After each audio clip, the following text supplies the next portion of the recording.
All right. I think we're good to go. Hello, everybody, and welcome to yet another episode of Weekly Chaos Under Heaven. I am your host, fellow traveler. You can call me Trav for short. And today we are covering current events, current happenings in the world. We're reviewing a debate that was held on this channel a couple weeks ago. We are going to be talking all about sophistry today. I've got a list full of sophistry right here, and I was going to provide plenty of examples for it. I was going to talk about logic. What else were we going to talk about? What I even titled this stream. Apologize in advance. I don't really have a lot planned for this stream. I just have some topics going very, very off the cuff here. But anywho, what do we got? Oh, we're just getting started, and we've already got a shit ton of spam. Block. Goodbye. Bye-bye. Yeah, don't spam the chat or I will ban you. So let me go ahead and find... Actually, first things first, shout out to Patreon. Gratuity is greatly appreciated.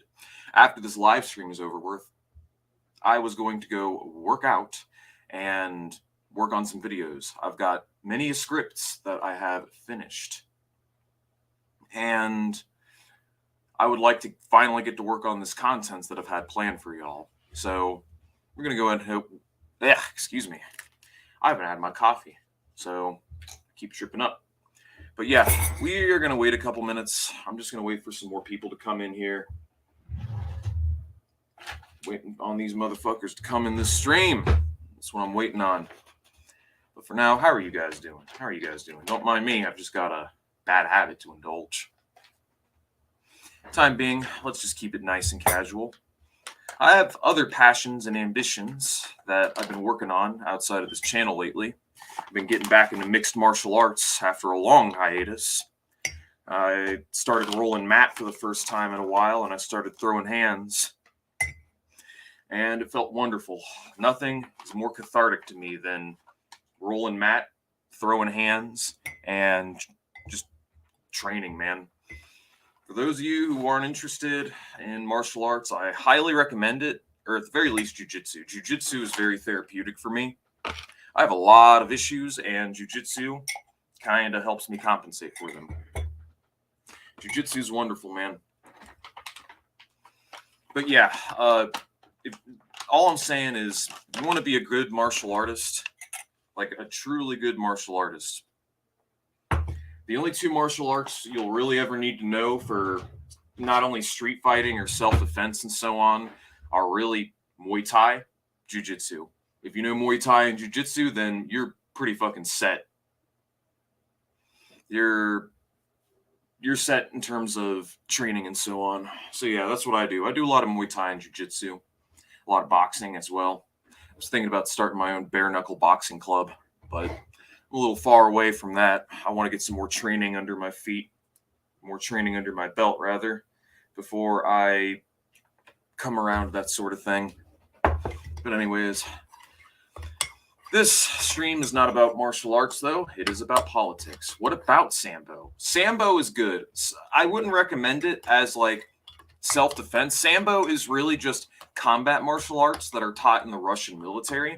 They teach you a lot of grappling and leg locks especially in Sambo.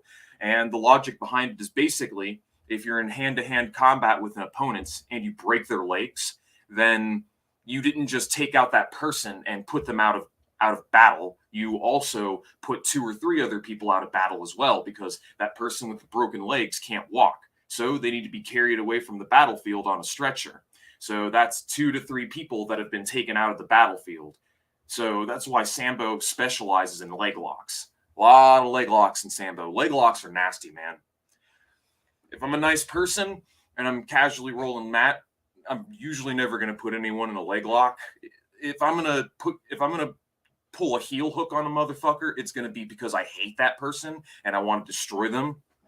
That's why I pull leg locks anyways, because they're nasty and they're brutal and they're known to cause some serious long-term injuries. Guys, the human knee joint, this shit right here is an evolutionary design failure. People have knee problems left and right as they get older.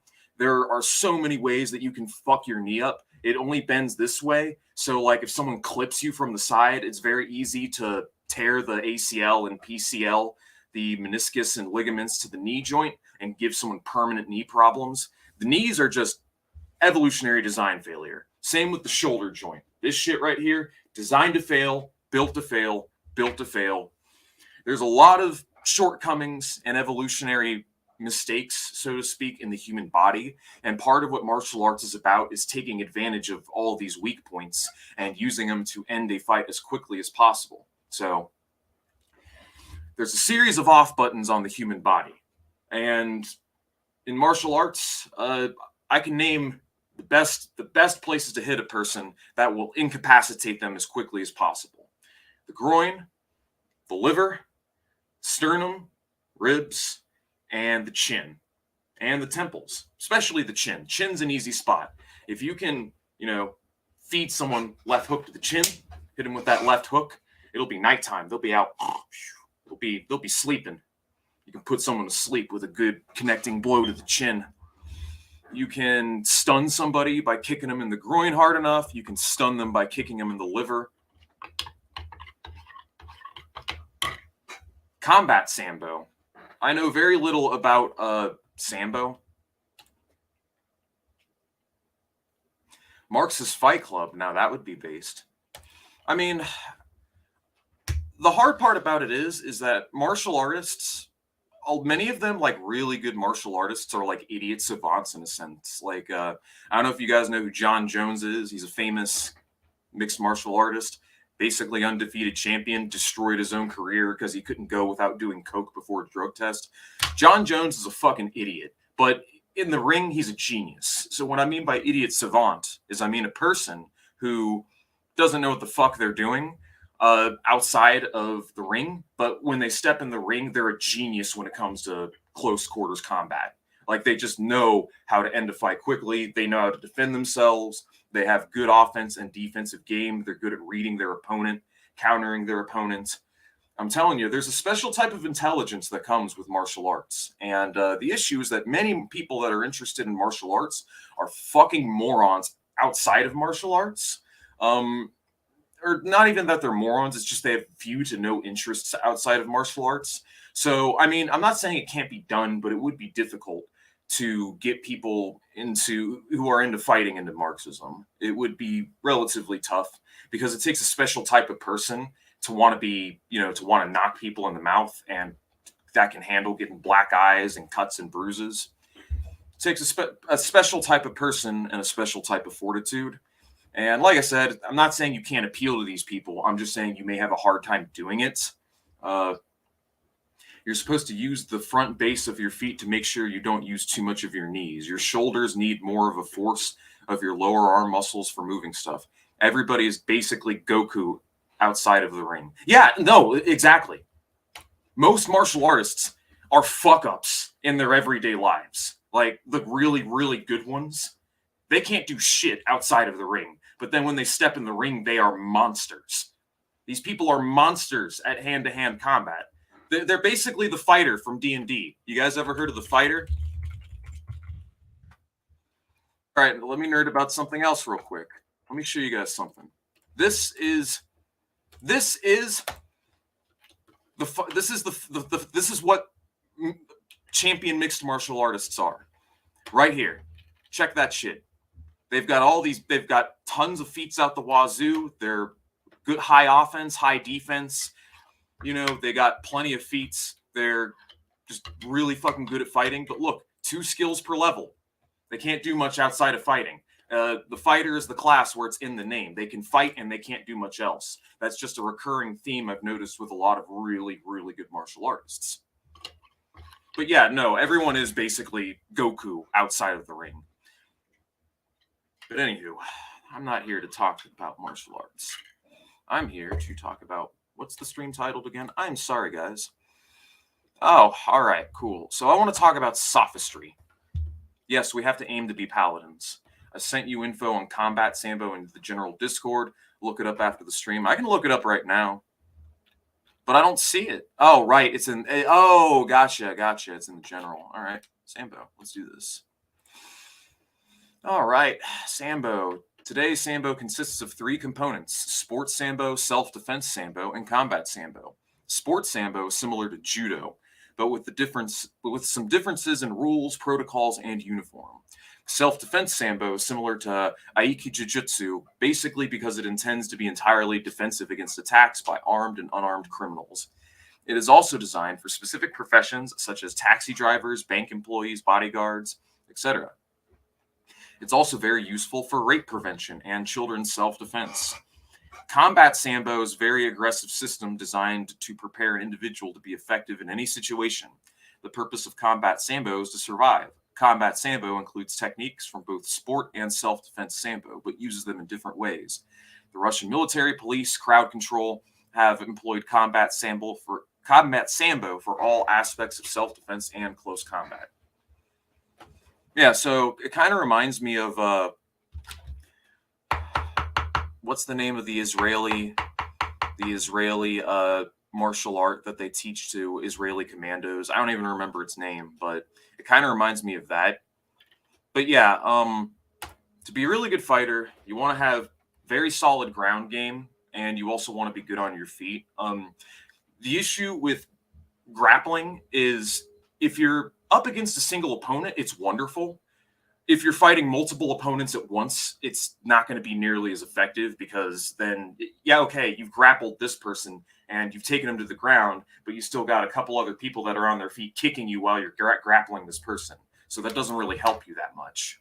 So in a situation where you're fighting multiple opponents, striking would be best. I mean, really running away would be best. Like if someone comes at you with a knife, run away. You aren't going to beat a knife fighter unless you're fucking Ken Shamrock.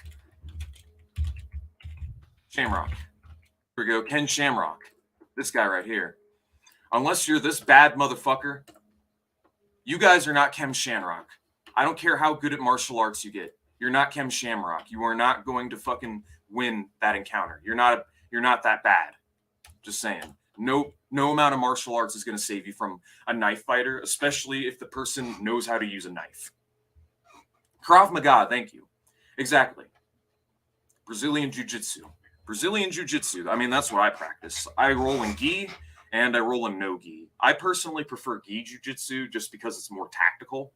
It gives you more things to grab onto, gives you more to defend, and it also gives you more submissions because when you got that gi, you know, you've got the sleeves, you've got the ankle sleeves, you've got the lapel, you got more things to grab. You can do a lot more in gi jiu-jitsu. Matches tend to be much slower. It's a lot like chess. I like me gi jiu-jitsu. I'm thinking about driving up to Dayton, or no, it's Columbus. Going up to Columbus next year after I've gotten a mountain of trading under my belt and start doing competitive matchups at the Arnold Classic. That would be lit. Do some matches, have some amateur bouts. The best fight is the best fight that didn't happen. I don't know what you mean by that, but anyways, let's change gears.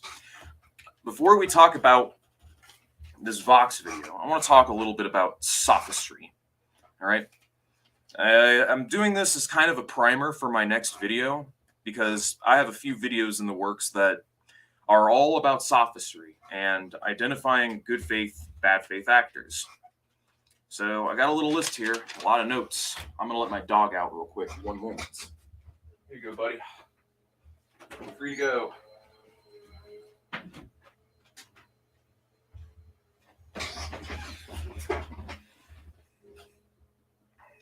Anywho. So let's talk a little bit about honesty versus sophistry. So ideally, a debate should be about the pursuit of the truth. For a debate to really be a proper format, it should be an educational format first, and it should be an educational format second. But the problem is that within the context of Twitch, it's a gamer environment, very competitive, toxic environment that's very cutthroat, tribalistic. That's not really like within the context of Twitch politics. People don't have politics, they have fandoms, you know? So it's not really about getting to the heart of the issue or discovering the truth, but just making the other person looking bad so that you can clip them and dunk on them, lay epic style for your content. Like, the blood of these honest people is basically content. That's what it's treated as. It's a content farm. But anywho, yeah. So, what is the difference between honesty and sophistry, or a good faith and bad faith actor? So, I got a little list of notes here.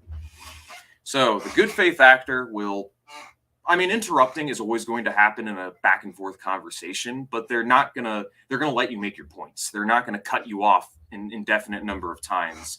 They're gonna be willing to listen and engage and respond with your arguments honestly.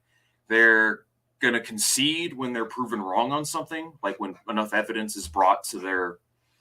They're gonna concede and be conciliatory towards the other person's points. They're going to be willing to have their minds changed. They're going to exercise some degree of charitability, just assume the other person, is operating with the same intentions that they are.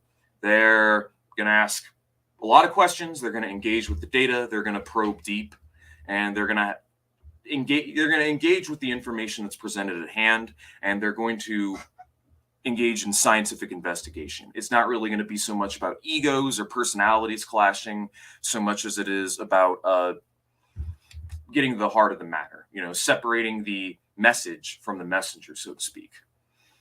But this is not fun. This is boring. This is not entertaining. What is entertaining is when debates are treated as fucking WWE sports matchups, where it's treated like pro wrestling, instead of it being one side of an issue versus another and having a honest back and forth about meaningful conversations and issues. Instead, it is about making the other person look bad and making yourself look as good as humanly possible. That's all it is. It's rhetoric. It's just debate. It's just debate tactics, So the bad faith actor is a person who will never change their mind. They will never, no standard of evidence that you could possibly bring this person could allow them to change their mind. They are going to lawyer for that position to the bitter end. They will never admit when they've been proven wrong. They won't engage with the data. They won't actually present honest argumentation. They're going to employ the use of sophistry, which are rhetorical tricks and logical fallacies to create the illusion of correctness without actually being correct.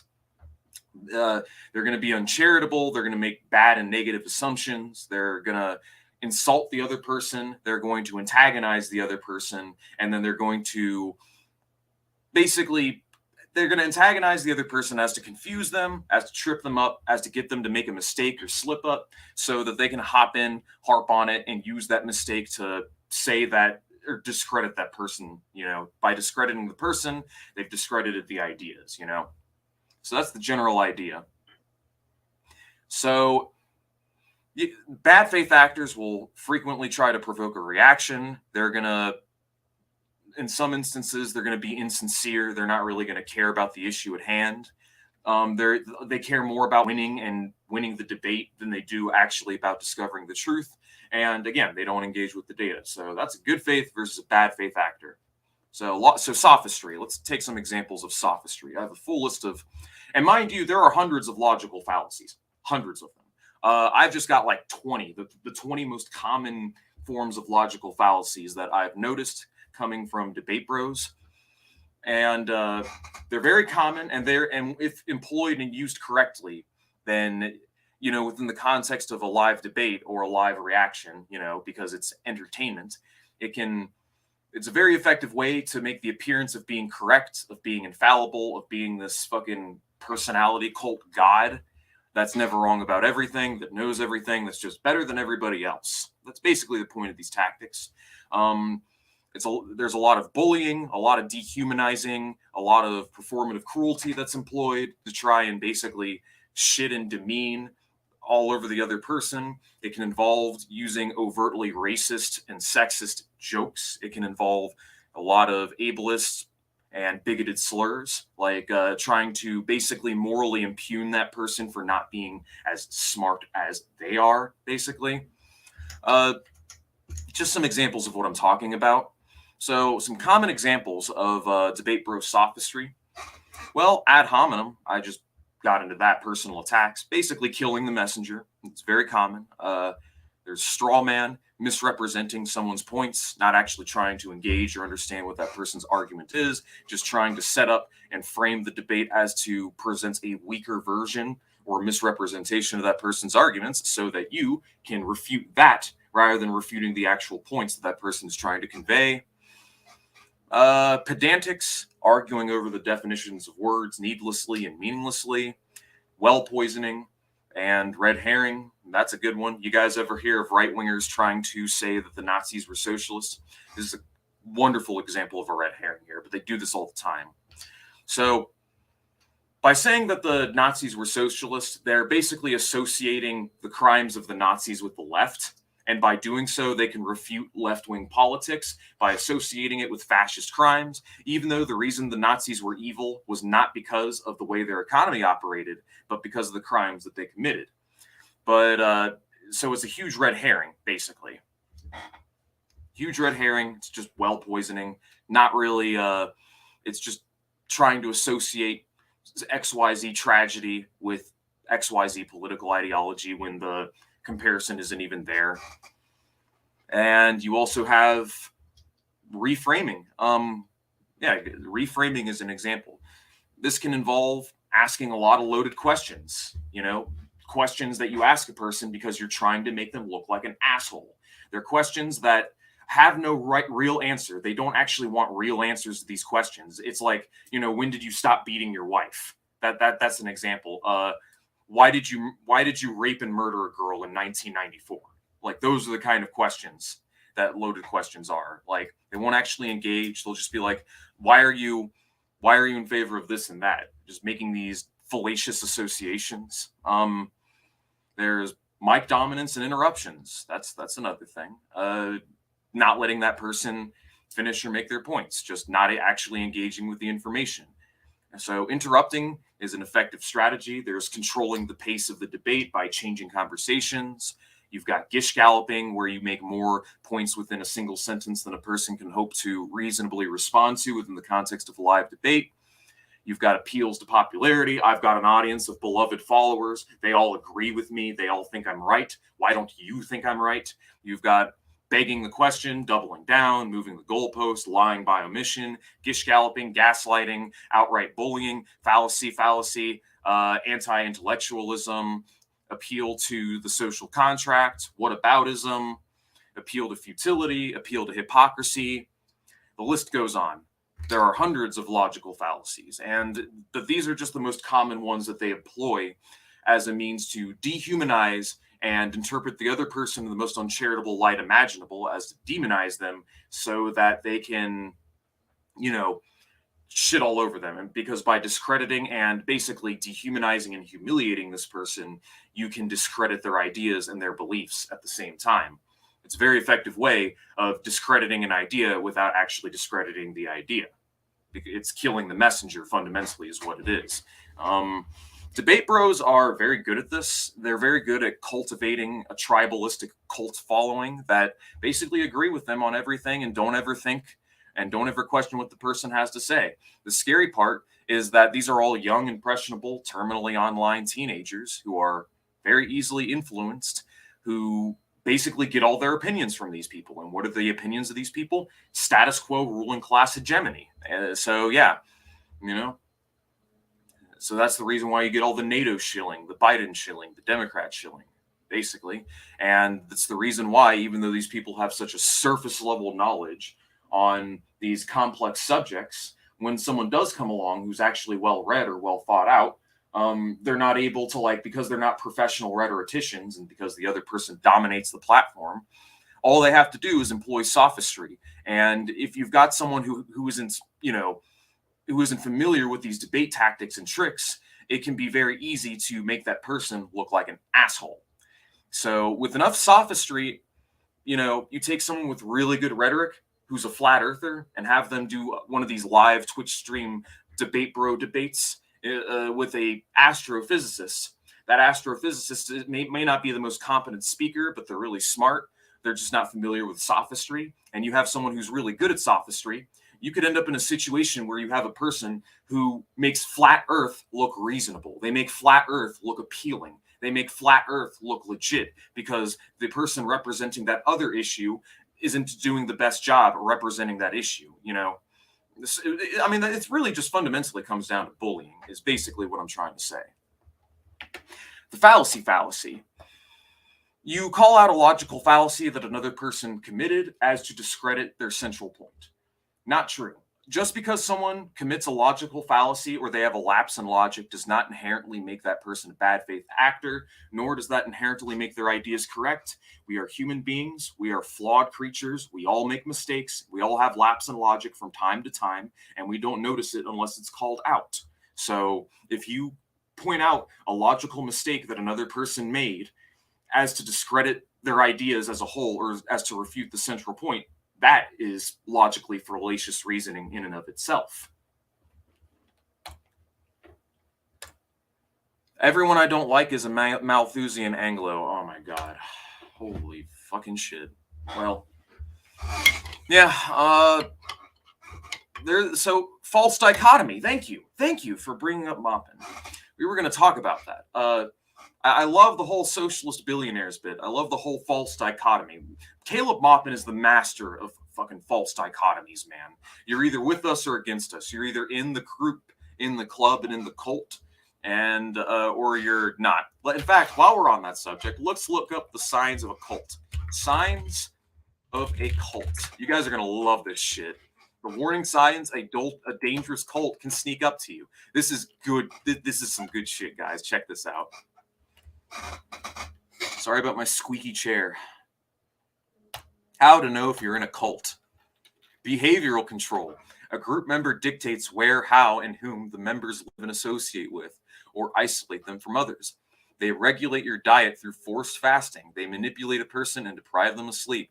They practice financial exploitation. They impose rigid rules and I mean, I know that the CPI does this at the very least. I don't think they fucking go full Jim Jones and control your eating habits and your finances directly. I mean, they're not on the level of Jim Jones, but they're still dangerous. They practice deception by deliberately withholding, distorting information, revisionism, and or lying. They employ sophistry, fallacious reasoning. I mean, Caleb Maupin is a textbook narcissist, man. Like, same with Infrared, same with all these fucking people. They're textbook narcissists. Like, they're textbook narcissists and opportunists. But anywho, thought control. They require a member to internalize the group's doctrine as truth, black and white, good versus evil. Thank you. Oh my God. Thank you. They change a person's name and identity. They use loaded language and cliches, which constrict knowledge, stop critical thought, and reduce. These are 2 points right here that Maupin and his group do all the fucking time. Like right here, and right here. They have a narrative, a preconceived narrative, and they twist and distort the theory and the facts to conform to the narrative that they're trying to push. This very right-wing, conspiratorial, paranoid, pseudo-fascistic, fucking petty bourgeois socialism that they're trying to sponsor. They're basically like neo-Strausserists, or more or less neo-Strausserists. They employ hypnotic techniques to alter mental states, undermine critical thinking, and age regress the member. I've never been to a CPI meeting, but I bet we could find signs of that.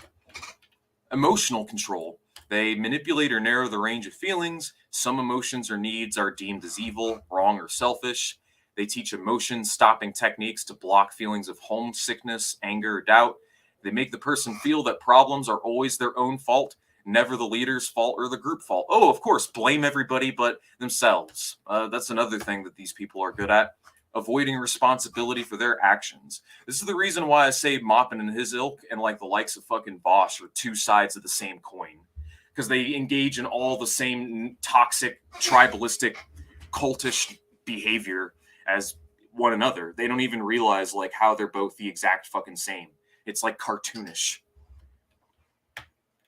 So yeah, I mean, they don't fall into all of the categories on this list, but there are some things here, some signs of cultishness that definitely show up on this list. Just saying, man.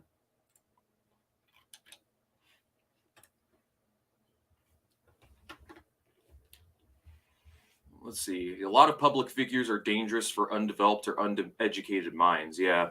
The issue is people are not taught to critically think. People are not inoculated against the bullshit. People are not trained at an early age to be able to spot and pick up on these things. They're just simply not.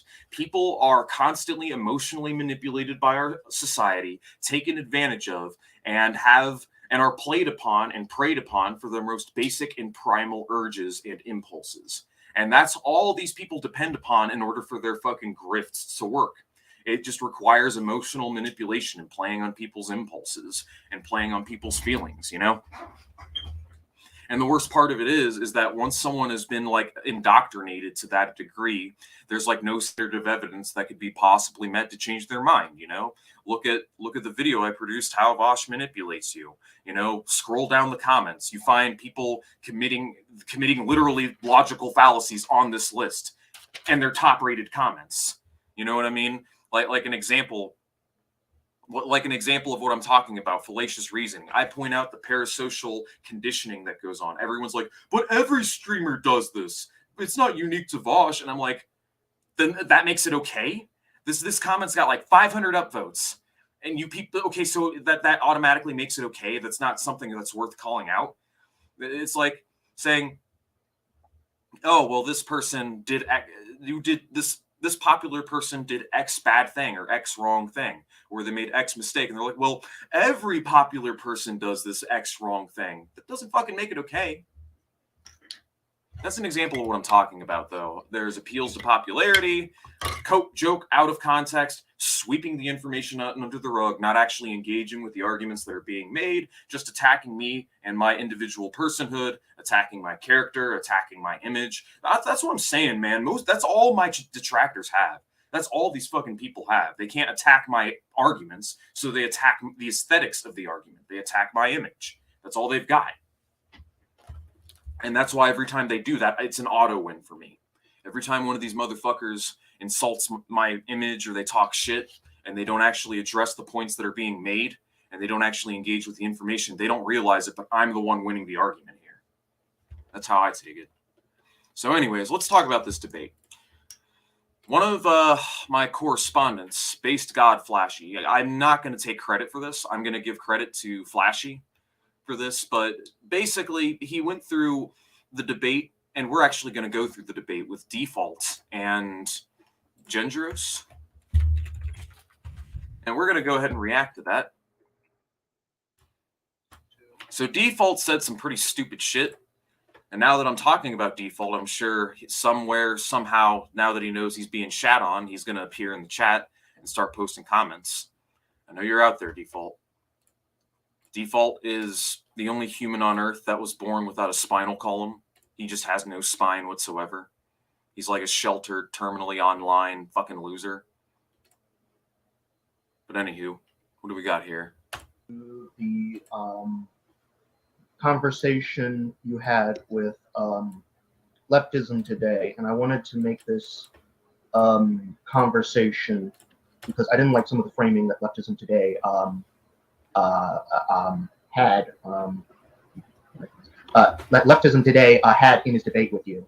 I'm coming from this from a Marxist-Leninist, Maoist, third worldist perspective, so I'm a little bit coming from this from a slightly different angle than Leftism Today, who seems to be a Marxist-Leninist, like Orthodox.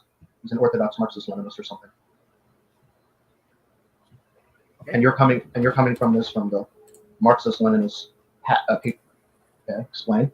So Lenin gave out a couple of defining characteristics of capitalist imperialism, and a couple of those defining characteristics are no longer true. What the? I don't really see how that is. I mean, what the fuck is he saying? No, on the contrary, capitalism has the mode of production sure has not changed at all. But we're not talking about the mode of production. We're talking specifically about a stage of capitalism, right? So when Lenin talks about imperialism in his pamphlet, in his book, he's talking about a specific. He said imperialism, the newest stage of capitalism. So he's talking about a stage of capitalism. I agree that we are still living under capitalism, but we are not living under the capitalist imperialist stage of capitalism. What stage of capitalism are we living under? It's a new stage. So for instance, let's take territorial division in Decolonization, right? That's one of the features, defining features of capitalist imperialism that Lenin describes. colonies no longer exist today. What we have are we don't have colonies anymore. We have like neo-colonies. But the crucial difference between the neo-colonies of the day and the colonies of Lenin's time is that the colonies of Lenin's time could only trade with their colonizing country, their colonized country, whereas the neo-colonies today are trading with everybody, all over the world. So that's one crucial difference. Unless they're like sanctioned or something, or they Yes, have like sanctioned. or they're like fucking China, where they force countries have to take out loans, and the only condition that they Well, yeah. Also, it's an irrelevant point. So, like I said, credit to Flashy for this one, but he sent me some quotes. These are directly from Imperialism. As to the semi-colonial states, they provide an example of the transitional forms which are to be found in all spheres of nature and society. Finance capital is such a great... Lost my line. Excuse me. Finance capital is such a decisive, you might say, force in all economic and all international relations that it is capable of subjecting, and actually does subject, to itself even states enjoying the fullest political independence. We shall shortly see examples of this. Of course, finance capital finds most convenient and derives the greatest profit from a form of subjugation which involves the loss of political independence of the subjugated countries and people. In this respect, the semi-colonial countries provide a typical example of the middle stage. It is natural that the struggle for these semi-dependent countries should have become particularly bitter in the epoch of finance capital, when the rest of the world has already been divided up. So, I don't know what point he's making here. Yeah, they can trade with whoever they want, but they're still dependent on dollar hegemony. Like, they can't, which means that to a great extent, they are completely at the mercy of the United States. If they don't restructure their economies in a neoliberal fashion, and if they don't have their economies structured in such a way which are highly tenable to the Western colonial bloc, then they're going to get shut down with sanctions. Like, they're all dependent on the dollar. And Maduro fucked himself when he decided to make Venezuela a dollar-dependent country. As soon as the chips are down and we no longer need Venezuelan oil, they are going to experience a debt crisis and financial crisis akin to that of Greece, for a lot of the same reasons, because Greece took a similar path and they ended up fucking themselves for it. Then the condition they give them is, oh, by the way, half of your trade has to be between us, basically. Sure, China sure, does with like Bolivia. That's not the same as what happened in the colonies. The value transfer is still overwhelmingly going in the direction of the West, bro. Cool. Haiti can trade with Nicaragua. Like, they can trade and they can exchange with one another, but the value transfer is still overwhelmingly going to the Western Hemisphere. We're living in a stage of imperialism. Like, it's just neo-imperialism, basically. I don't know why Default argues so hard that imperialism no longer exists. Like, he'll try to make appeals to Cockshot, and he'll like quote Cockshot, who says we're not living in a stage of imperialism anymore. I actually disagree with Cockshot, and a great book that goes all into the situation of value chains, like these value chains that exist between countries, is Imperialism in the 21st Century by John Smith. He explains the increasingly complex webway of trade relations between various countries and firms, and how all these financial instruments and these exchanges are going in different directions. And basically, what we have today are layers of exploitation. That's basically what we have today, are layers of exploitation, where you have the countries at the very bottom who harvest the material, process them in foundries, and then they exchange with this next country who refine, and they make like parts to various machinery, and there's an unequal value transfer there, and then they ship them to here to be assembled. There's an unequal value transfer there, and then they ship the assembled final products back in the United States for sale by the stores and retail, and yet another value transfer there. And it comes in the form of returns on investment. It comes in the forms of what's it called? Foreign direct investment. You have tariffs. Tariffs are a big one. You have these markups, basically, by which the wealthy countries basically buy these goods from the poorer countries, these commodities, because that's what they do. They export the capital and they import commodities. But the commodities that they import are basically like marked the fuck up, super marked the fuck up, basically. So these poor countries have to pay all these tariffs on their exports, and then they get marked up, and they get sold domestically, and that's the reason why, you know, if you go to the second or third world, a dollar will get you further down there. It's because you're going past that markup barrier. But the point is that there's still a global value transfer going overwhelmingly in the direction of the wealthy countries. So I don't really know how default responds to that point. In like, you know, the proper colonialism of the 20th century, where the only trade that could happen was between the colonized country and their colonized country. Okay, so if we're not living under imperialism right now, then what are we living under? We are living under, so we are living under, or we were living under, a unipolar hegemonic capitalist system controlled by a certain faction of the global capitalist bourgeoisie class. Are you? I'm sorry. Are you done speaking? Because I would like to interject. No, there's me. So more on the point that we don't live in imperialist proper. Default also makes the point that we live under that these semi-colonies are fairly autonomous. I've got another quote here where Lenin actually directly talks about the independence of the autonomy of semi-colonial countries. Since we are speaking of colonial policy in the epoch of capitalist imperialism, it must be observed that finance capital and its foreign policy, which is the struggle of the great powers for the economic and political division of the world, give rise to a number of transitional forms of state independence. Not only are the two main groups of countries whose owning colonies and the colonies themselves, but also the diverse forms of dependent countries which, politically, are formally independent. But in fact, and enmeshed in the net of financial and diplomatic dependence, typical of this epoch, we have already referred to one form of dependence, a semi-colony. An example of another is provided by Argentina. South America, and especially Argentina, writes Schultz Gravernitz in his work on British imperialism, quote, is so dependently financially on London that it ought to be described as almost a British commercial colony, unquote. Basing himself on the reports of the Austro-Hungarian consul at Buenos Aires for 1909, Schilder estimated the amount of British capital invested in Argentina at 8,750 million francs.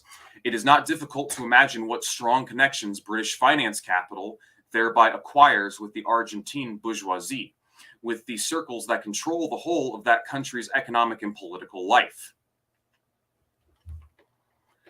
So yeah, to say that his theory of imperialism is out of date, when Lenin directly addresses these things, is just kind of a weird argument, and him just kind of dismissing that these relations are still very much a thing is just very, very bizarre to me. It's just such a weird point.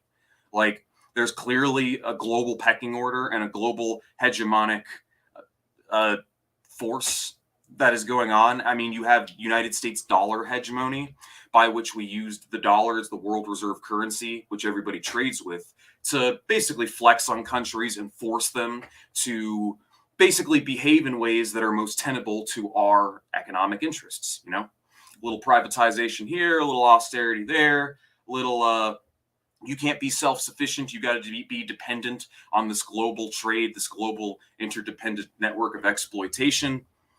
Telling you right now, it's still going on. What do you think Britain and France did when they left fucking... stretching my back. What do you think Britain and France did after World War II when they gave up their colonies? You think they just let these countries go? They shackled these fucking countries with more debt than they could possibly hope to pay off within the next several thousand years. You have all these countries, these ex-colonies, that are still part of the Commonwealth, that still pay taxes to the Commonwealth, that are still paying on this debt that they've been shackled with to the Commonwealth, where you have businesses and firms within the Commonwealth exploiting these semi-colonial, neo-colonial regions. There's subject after subject about the exploitation. It's just become more covert and less in your face. And that's all that's happened. I got more quotes here. I will read them momentarily. Yeah, Cockshot said there's no more imperialism. He attributes the wealth of the first world to the advances in productivity compared and relative to the third world. Well, okay. How do you address the value transfers in these complex value chains that are interlocking and interconnected with one another? How do you explain the United States dollar hegemony? How do you explain the fact that we have 18 countries that are still paying taxes that are part of the Commonwealth, and they're still paying taxes to the British Crown? You know what I'm saying?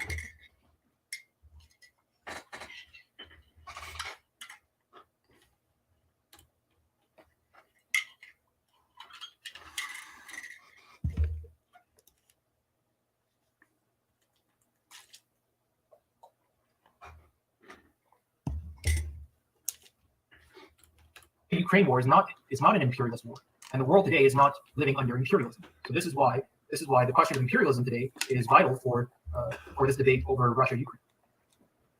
I would disagree 100% with that. I think that's a laughable position to take, that Russia is an imperialist, or the idea that China is an imperialist.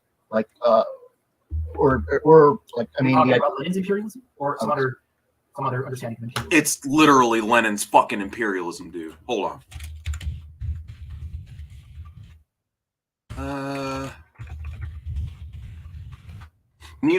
I shall remind you guys. Today, I shall remind you guys that Russia, great article about it, Espresso Stalinist. I'll post it in the chat. Excuse me. Finance capital in Russia. As banking develops and becomes concentrated. So, banking is centralized in Russia. Banking and firms and capital in Russia is centralized to a greater degree and to a more concentrated degree than it was in the United States during the early 1900s. So, if anything, Russia's even more imperialist now than America was 100 years ago.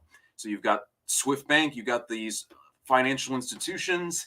It has an annual operating income of 28 billion USD. Now, don't get me wrong, Russia's exporting of capital, and their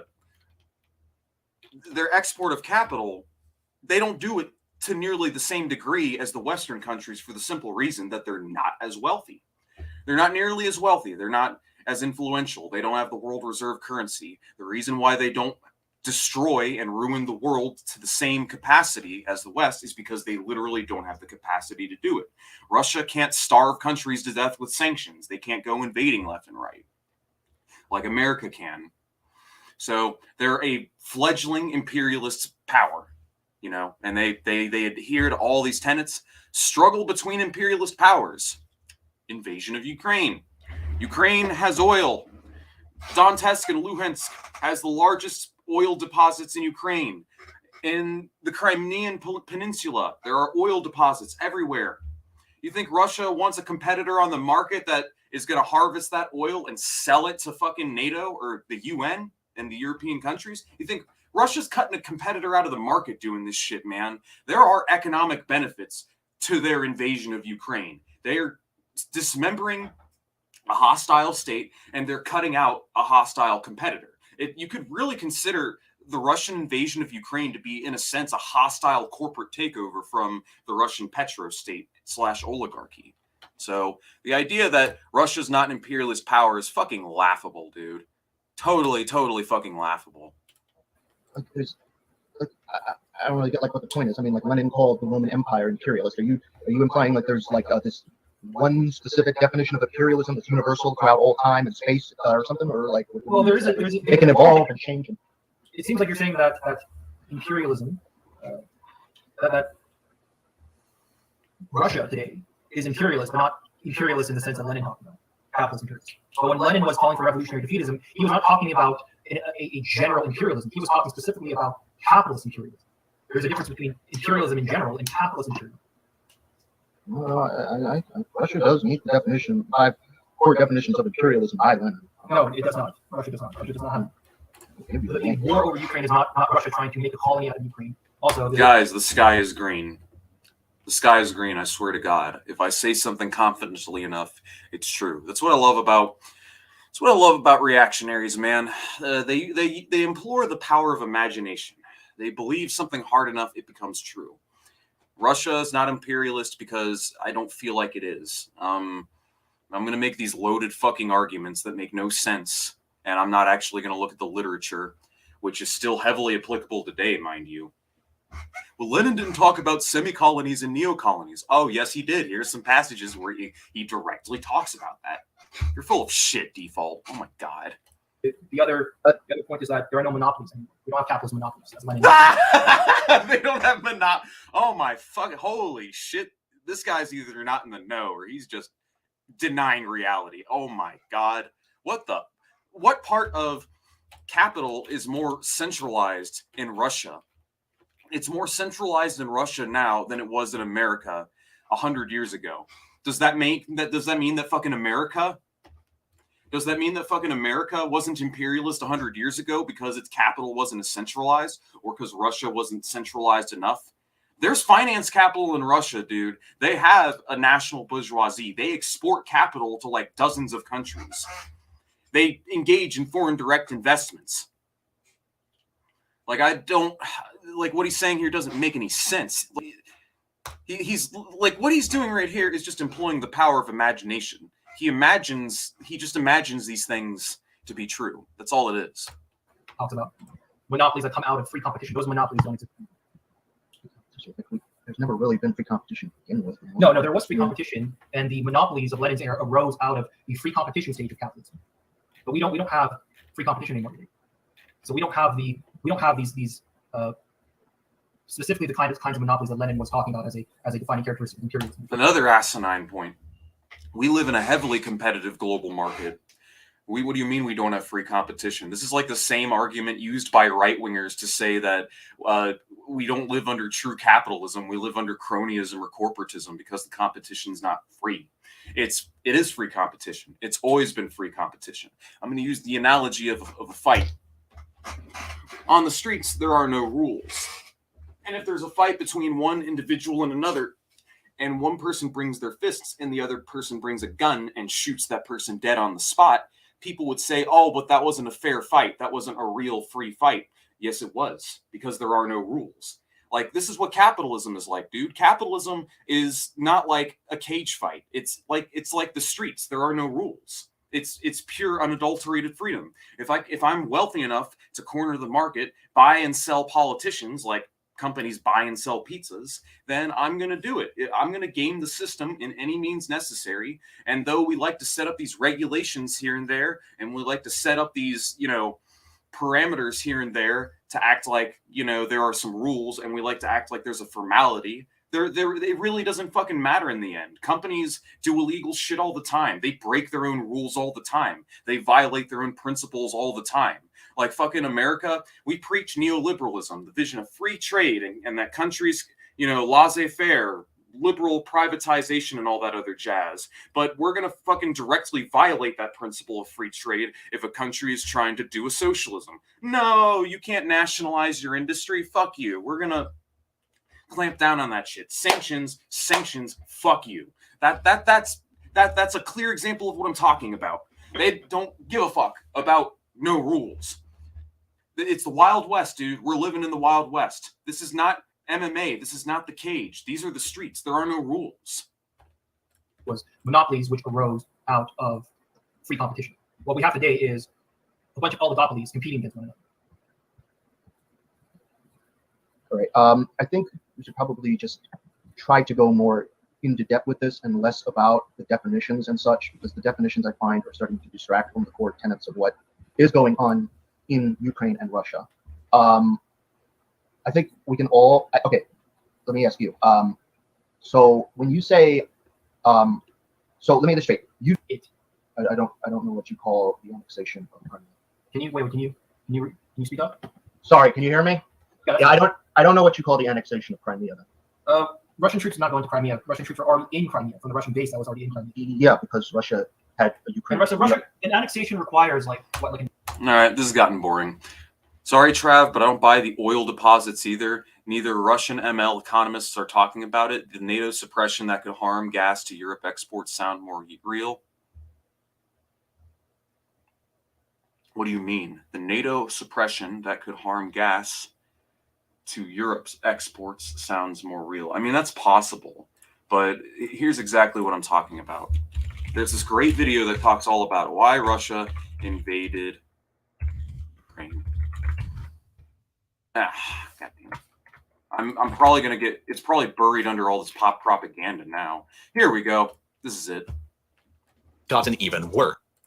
And Russia is currently undergoing its largest peacetime decline in people ever in all of recorded history, even worse than during the 1990s, right after the Soviet collapse. Right now, Russia has around 25 million men within the country who are of military service age, but the government knows that as time continues on, that potential pool of manpower is only going to get smaller and smaller. Therefore, it could be reasoned behind the inner walls of the Kremlin that by building multiple new pipelines that avoid Ukraine entirely, like Yamal Europe across loyal Belarus, Nord Stream. Here we go. This is what I want to show you guys. Data is 2005, 80% of Russia's gas exports heading to Europe were still flowing across pipelines through Ukraine. But in the decades since, Russia has sought to solve this over-reliance on Ukraine by building multiple new pipelines that avoid Ukraine entirely, like Yamal Europe across loyal Belarus, Nord Stream 1 and 2 beneath the Baltic that go directly from Russia to Germany, Moscow's largest single customer, along with South Stream, Blue Stream, and Turk Stream beneath the Black Sea. By 2024, Russia has plans to completely cease all of their gas exports through Ukraine entirely, and the government will save billions of dollars in tariffs as a result. But that is hardly what has been so threatening about Ukraine recently. Significantly more menacing to the perspective of Moscow was the discovery, for the first time in early 2012, that Ukraine's exclusive economic zone within the Black Sea may contain more than 2 trillion cubic meters worth of natural gas, largely concentrated around the Crimean Peninsula. To make matters even more interesting, further technological advancements in the early 2010s that enabled the successful drilling of natural gas and oil from shale rock unlocked the potential shale gas hotspots for Ukraine around Donetsk and Kharkiv in the east and around the Carpathians in the west. Beginning in 2012, there was suddenly a very real possibility that almost out of nowhere, Ukraine had the world's 14th largest reserves of natural gas, just behind Australia and Iraq. But yep,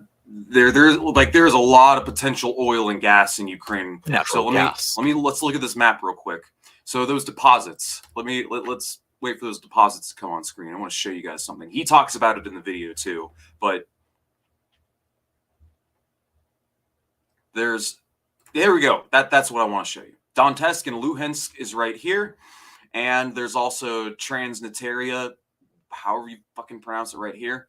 These breakaway republics, Russia's been backing and arming these breakaway areas and breakaway republics for the last decade. And is it a coincidence that they happen to be located by the 2 largest oil deposits in Eastern Europe? Like, is that a coincidence? I don't, and with Russia being the petro state that it is, I don't think so. I don't think that's a coincidence.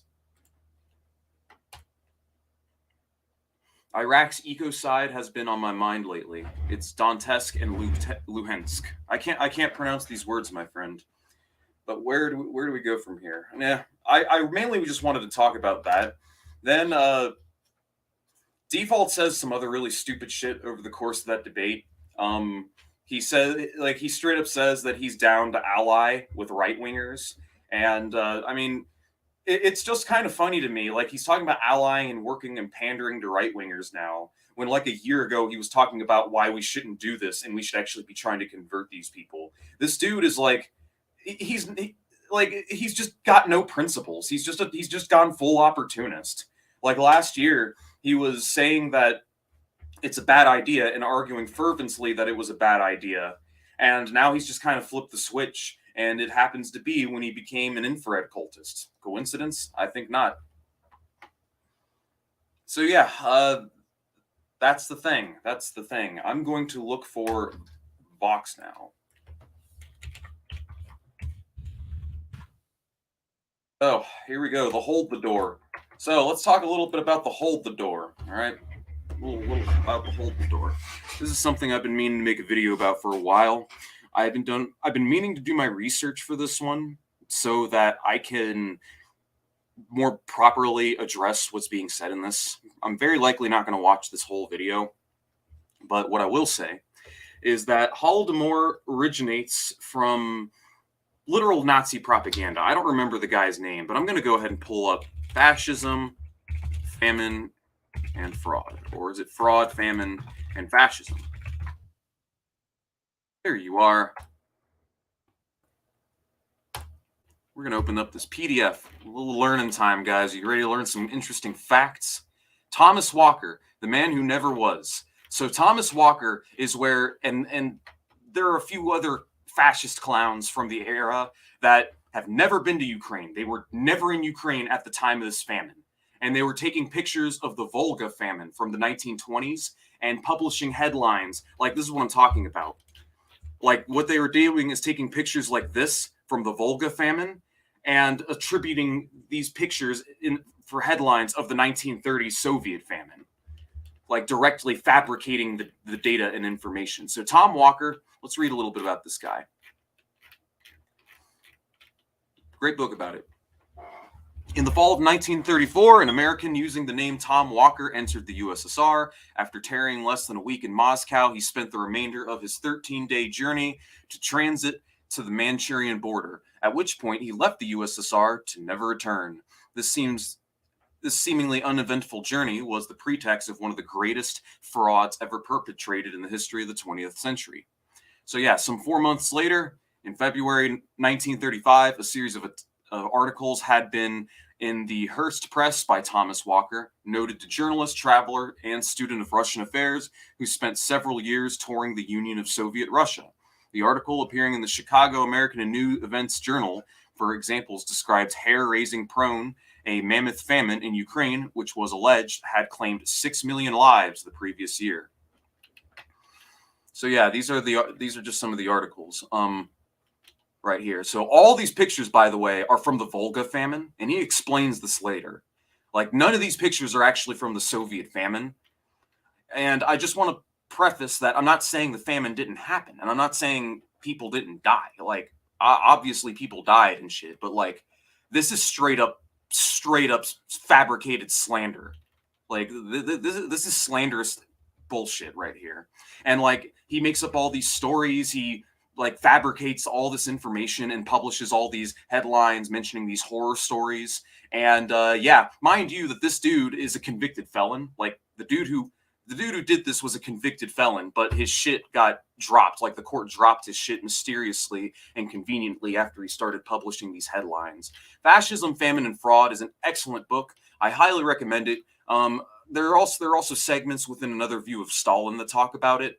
But when it comes to like a lot of the horror stories you hear about the USSR, many of them come from these unreliable, questionable second and third hand accounts. Like, not even stories from people themselves, but from like, oh, well, my cousin's nephew lived in the USSR and it was horrible. Or my former roommate's cousin's auntie's uncle's grandchild said it was horrible, or they said this happened. For anybody who's doing historical research, I want you to know that second and third hand accounts are terrible citations, because people can say literally anything. Like, they can just make up any sort of shit. They're not reliable. They're questionable. You know, guys, you could dig up second and third hand accounts about the czars being literal gods. Like, you could dig up accounts of the czars performing miracles and the church wanting to legitimize them as holy figures. You can find examples of like the peasantry engaging in superstitious bullshit constantly nonstop, like believing that, I don't even remember, like if you don't put sand in your boots, then you'll die, or I don't remember, but a lot of superstition amongst the peasantry. My point is that a lot of these sources are very questionable, and the likes of Robert Conquest have derived a great deal of their historical data from like far-right fascist cranks and think tanks and literal Nazis. Like when it comes, like the Nazis themselves, Goebbels used the famine as propaganda. Like, we need to stop the Soviets, save the poor little Ukrainians, you know? So that's my point. I'm not saying the famine didn't happen, and I'm not saying it was a tragedy, but it wasn't the fucking genocide. It wasn't a fucking genocide. No. At worst, it was just a natural disaster mixed with incompetence from the Soviet government. I mean, that's really it. It was the first time such an undertaking had ever been carried out on such a massive scale, and that Soviets were actually facing some degree of embargo at the time. They couldn't export anything but grain. That's like the one cash crop that they had. And the reason why they kept exporting even when there were signs that they were short on grain, And why they didn't halt the exports in time is because, one, by the time they knew about it, it was too late. And two, had they completely halted exports, that would have basically voided the contracts on their industrial equipment and machinery, and it would have bankrupted the union. So they chose economic development over potentially saving hundreds of thousands of lives. I mean, it's fucked up and it's a tragedy, but it wasn't a deliberate genocide. So let's go ahead and watch this video. Let's get started. Пухлих у полі по житах, а скільки лежало по дорозі мертвих. Another picture that's falsely associated with the famine. This is from Volga famine. Голодомор я добре пережила і пам'ятатиму, скільки... Hold on, he's speaking Ukrainian. Whoa. Голодомор я I survived the Holodomor. добре пережила і пам'ятатиму, And I скільки... remember it as This long as I is live. Rostislav reading the words of his grandmother Lydia, who lived in Ukraine. Slav, reading the words of his grandmother Lydia, who lived in Ukraine. Це страшно дивитися. І за... It was scary to watch and remember. Lydia was a witness and survivor of a horrific man-made famine that killed millions in Ukraine. My father has recorded an oral history that his grandmother told him, and he just recorded it in ink pen. А в нас сім'я, 10 осіб. Батько увечері каже, подохнемо з голоду, щось треба робити. The famine hit several parts of the Soviet Union from 1932 to 1933. It wasn't a genocide, thank you. That just proves that it wasn't a deliberate genocide then. Because if they were deliberately starving out Ukraine, why would all these other regions be systematically hit at the same time? What happened was Ukraine was just hit the worst because they faced a great deal of crop failure. They exported too much of their harvests of their sow seed. Errors, miscalculations. I mean, really, it was just more than anything else, combination of economic blunder as well as natural disaster. But like, again, to this day, without any evidence whatsoever, they try to make it out to be like it was deliberate. In Ukraine, it became known as the Holodomor, a term meaning death by starvation. It was genocide, carried out by a dictator who wanted to keep Ukraine under his control. Mustache man and would do bad. everything in his power to cover it up for decades.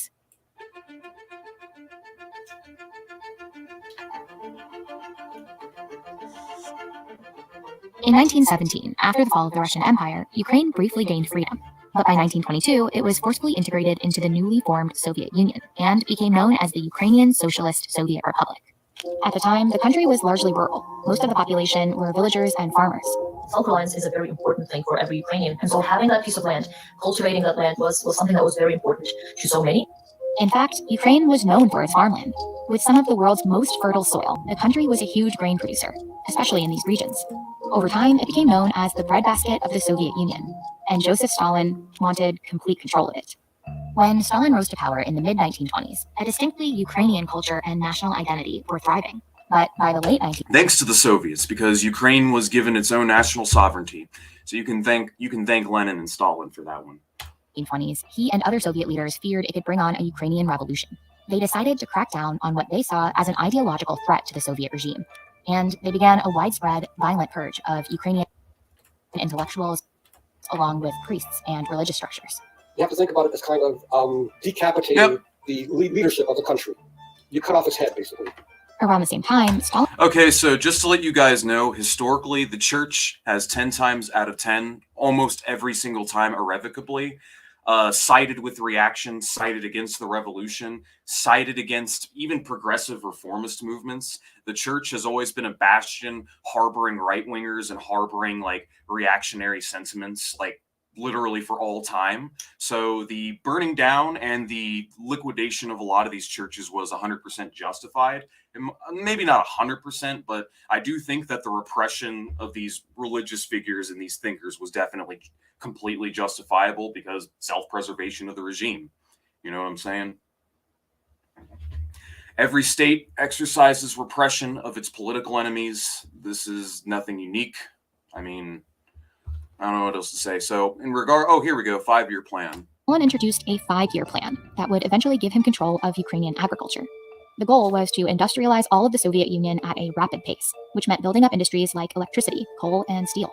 To fund this project, Stalin turned to the collectivization of agriculture.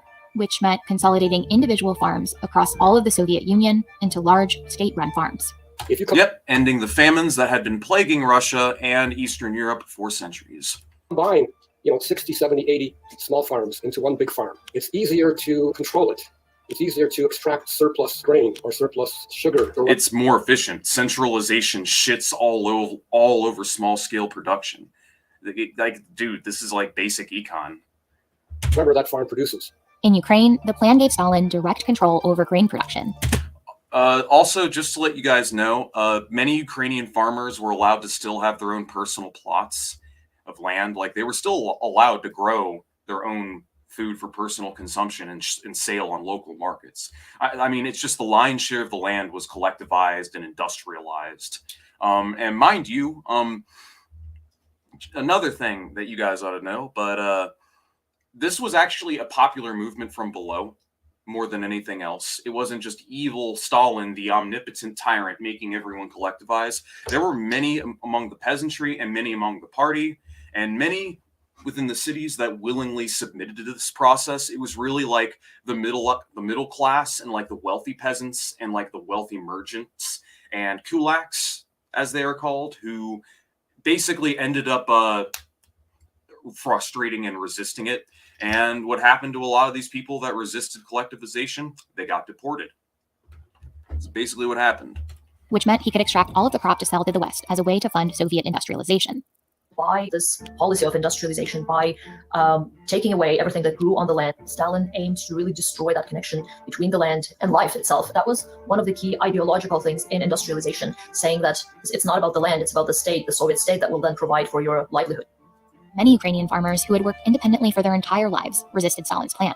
So Stalin found another way to attack them. He launched a propaganda campaign to smear farmers. He labeled anyone resistant to collectivization a kulak, a Russian term for a wealthy peasant, and depicted them as greedy exploiters and enemies of the state, and sometimes as literal parasites. This was a way to drive a wedge within a community. Again, overwhelming majority of the peasantry, most of the population willingly submitted to collectivization. Out of a population of 100 million people, I think we're looking at about 3 million, a total of, I think, 3 million people that ended up getting repressed, like 1.5 to 3 million deportations, I think, and an unknown number of executions. No one really knows how many people died, but I mean, people want to put all the blame on Stalin.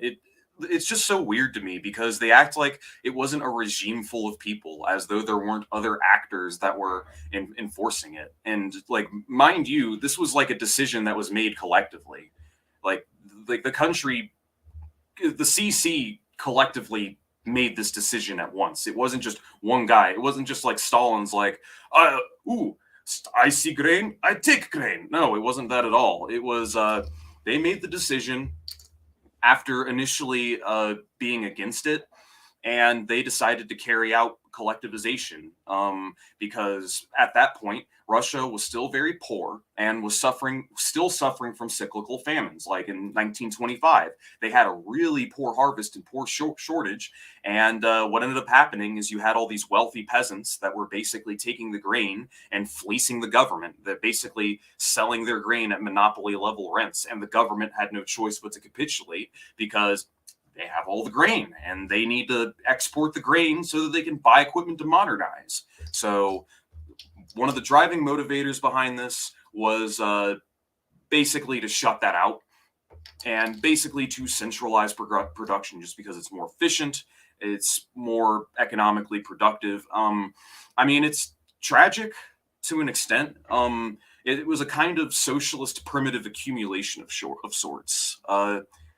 So basically, because Russia wasn't a fully developed capitalist country at the time, it was largely a traditional peasant society with a small capitalist sector that was in shambles after the Civil War.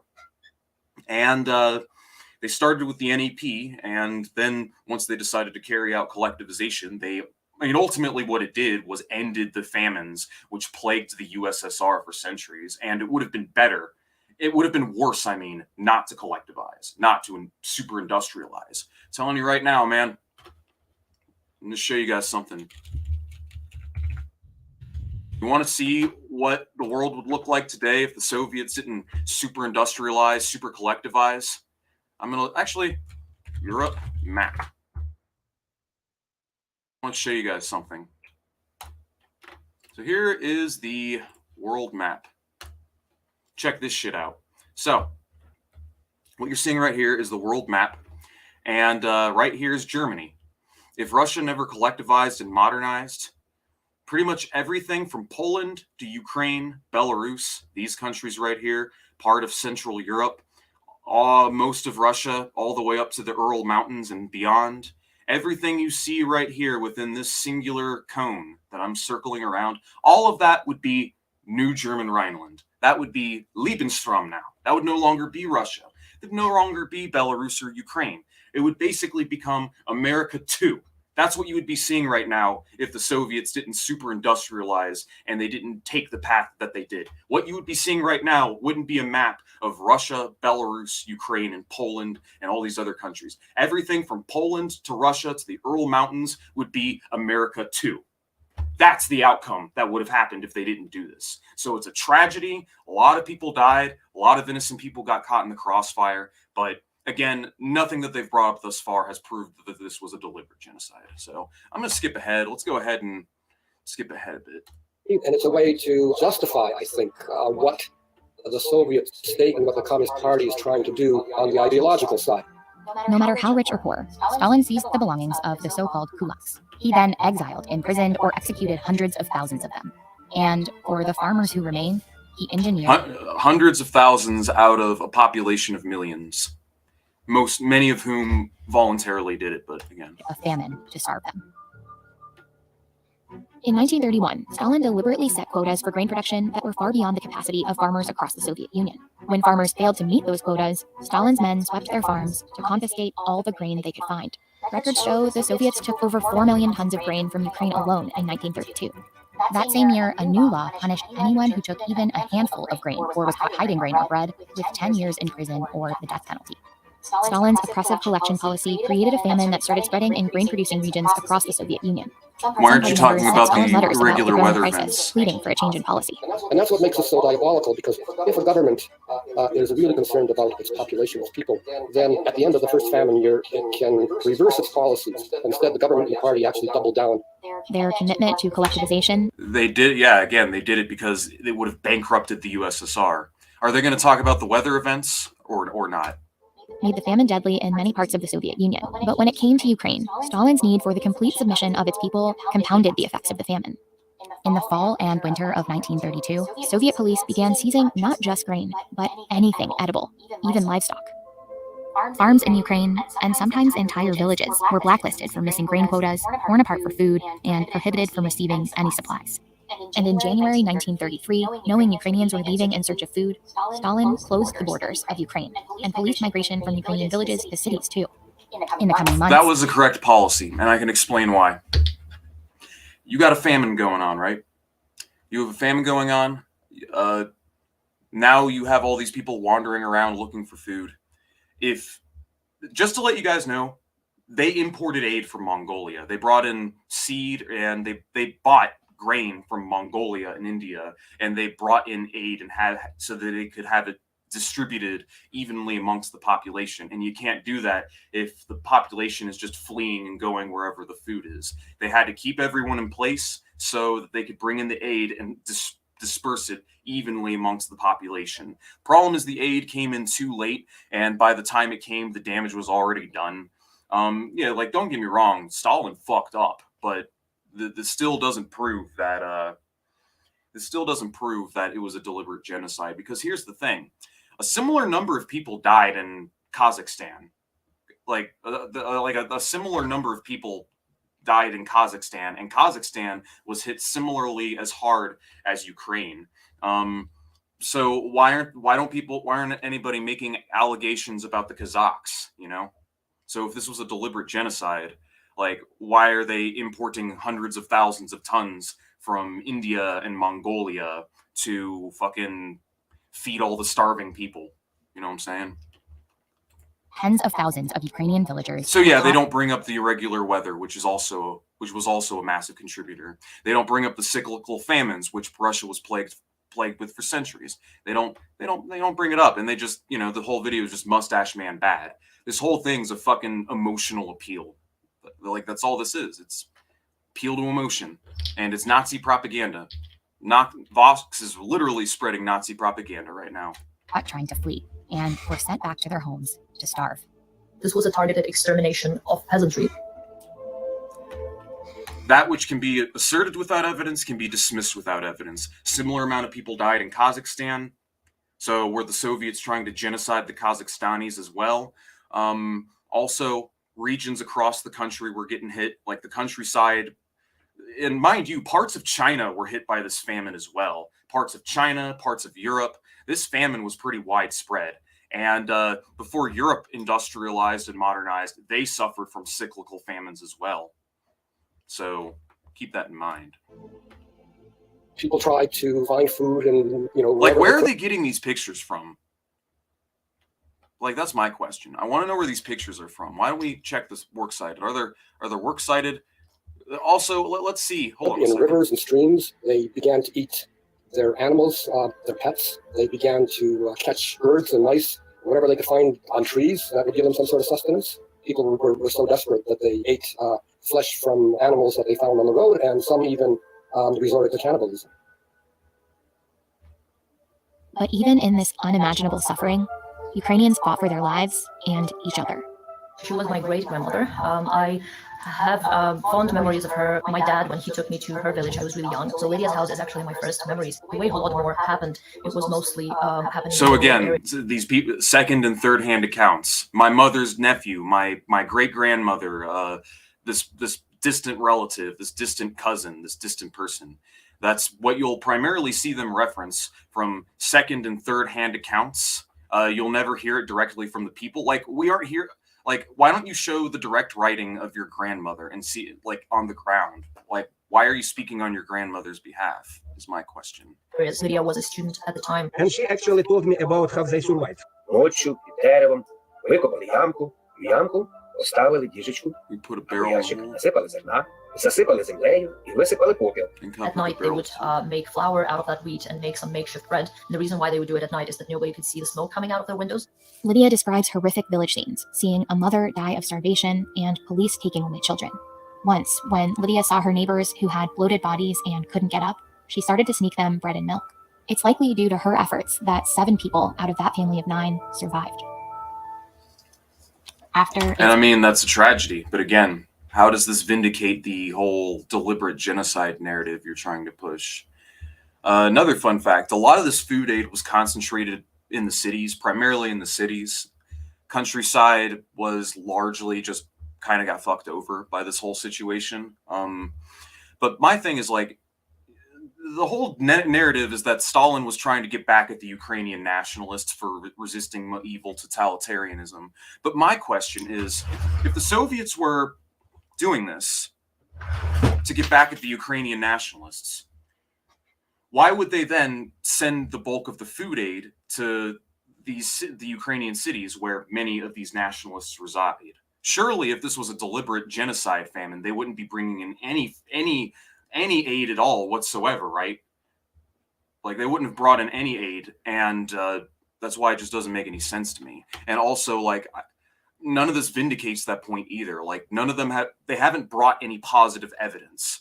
All they've proven thus far is that the Soviets basically treated the Ukrainian peasantry very harshly, and that they, in a forced breakneck march and pace to modernize, they basically ended up abandoning the peasantry, more or less. That's basically what ended up happening.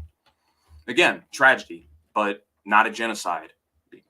Peak in May and June of 1933, the famine slowly started subsiding. Likely because of a weakened labor force, the Soviet regime finally took measures to decrease grain confiscations and arrests.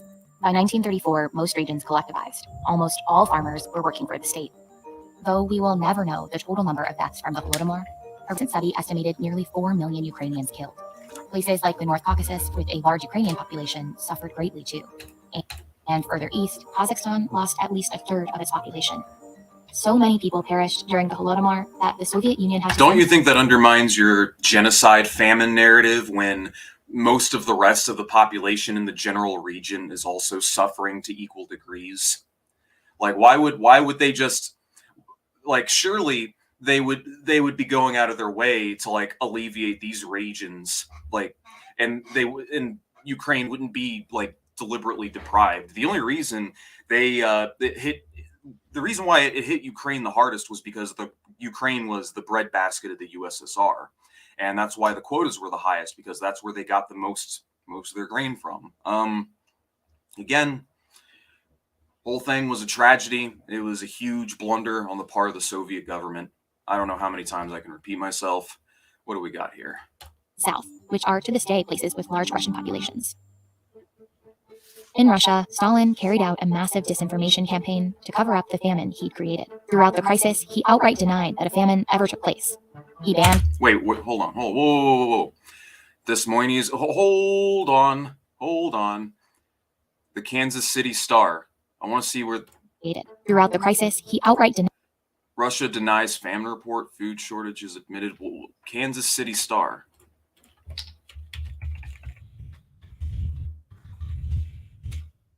Kansas City Star, March 30, 1933.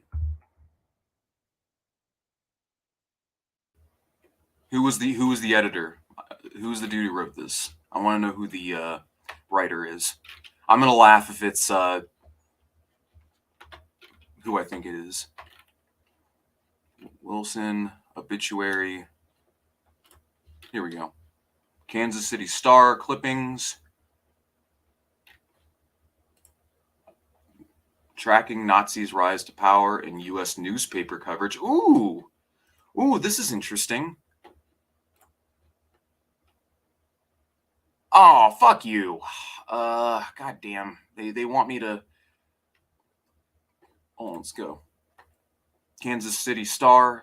Tracking Nazis' rise to power in U.S. newspaper coverage. And although the residents could not be imagined, the Star reported on anti-Semitic boycotts. Brief sketch of the audio. Well, if someone could do me a favor and find that newspaper article, I would like to read it, but we'll go back to this. I mean, I can't do it now, but I would like to go through Vox's works cited and see the people that they're referencing, because a lot of the time when we go to these people and we actually go to the works cited, it either doesn't support the argument that they're trying to make and they're just making emotional appeals, or they're quoting literal Nazis. Because there are far-right think tanks in Ukraine that have basically been churning out misinformation about this subject for decades. So I just wanted to see if they were doing that. That a famine ever took place. He banned the Soviet press from reporting on the famine and banned foreign correspondents from even going to Ukraine. But he strategically allowed language that would effectively downplay the Holodomor. Words like food shortages or food supply problems. For example, Walter Duranty, a Moscow correspondent for the New York Times, who won a Pulitzer for his reporting on Stalin's success with the 5-year plan, denied the famine in his reporting, calling it a food shortage. Duranty was challenged by others, including journalist Gareth Jones, who snuck into Ukraine and wrote a series of articles on how famine ruled Russia. Whoa, who's that? Including journalist Gareth Jones. Gareth Jones.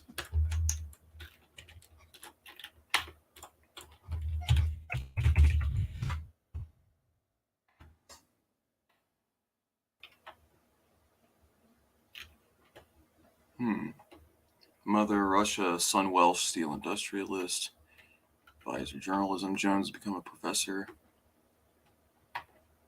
Jones was in Germany covering accession to power in the Nazi Party and was in Leipzig of the day of Adolf Hitler.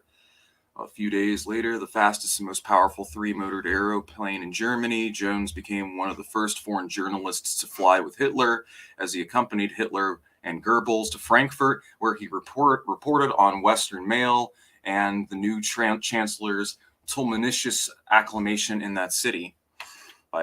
Jones had been to the Soviet Union twice, for 3 weeks of 1930 and for a month in the summer of 1931. He had reported on findings each trip in his journalism, including 3 articles titled "The Two Russias" he published. In 1930, he increasingly and 3 increasingly explicit articles, also anonymously titled "The Real Russia," The Times in 31, which reported the starvation of peasants in Soviet Ukraine in 1930 in southern Russia. In 1933, he traveled with the Soviets for a third and final time, and March 7 eluded authorities to slip into the Ukrainian SSR, where he kept diaries of the man-made starvation he witnessed. On his return in Berlin, he issued his press release, in which was published by newspapers, including the Manchester Guardian and Report. This report was denounced by several Moscow. All right, yeah. Jones, who snuck into Ukraine and wrote a series of articles on how famine ruled Russia. At the time, Russia was a term many journalists used to describe the Soviet Union as a whole, including Ukraine. Jones wrote, "Everywhere was the cry, there is no bread. We are dying." In response, Durante, who had more influence than Jones, put out another article, this time insisting that Russians were hungry, but not starving. Several photographers who also tried to expose the humanitarian crisis were arrested for their photos. Some managed to get their images to leaders in the West, but the images didn't mobilize support for Ukraine. Okay, so reason why they censored the famine. Motivation behind the censorships primarily because it can be used as a propaganda tool against the Soviets mainly, because again, they were encircled. There was a lot of paranoia, and they felt that if this information were to get out to the world, that it could be basically cynically used and weaponized against the Soviets. And I think that's where a lot of the fear and paranoia stems from. Do you know what's also interesting? Reading CIA's declassified intel documents on USSR. First, they film their crimes, and then they try to cover it up. Exactly. Like, so if this was a deliberate act, then how did the Soviet censorship allow such videos to exist? Well, you got to understand, bro, that these are the journalists that snuck it out, bro. This was all secret, sneaky, hidden information that wasn't allowed by the outside world, bro. They managed to avoid and averse the evil totalitarian state that was omnipotent eye in the sky, that had absolute control over absolutely everything, man. That's how they did it.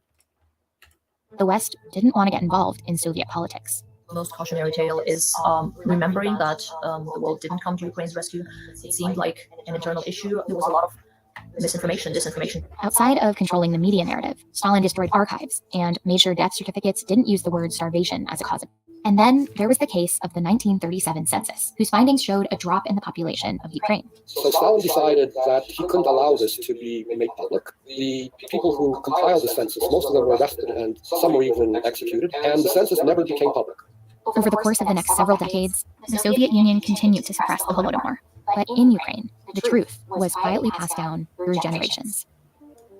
The issue is like my issue with this is that none of this is evidence that it was deliberate, and that it's very easy to push a narrative around it and to craft a narrative surrounding it is the thing. And when people take these events and these findings and they try to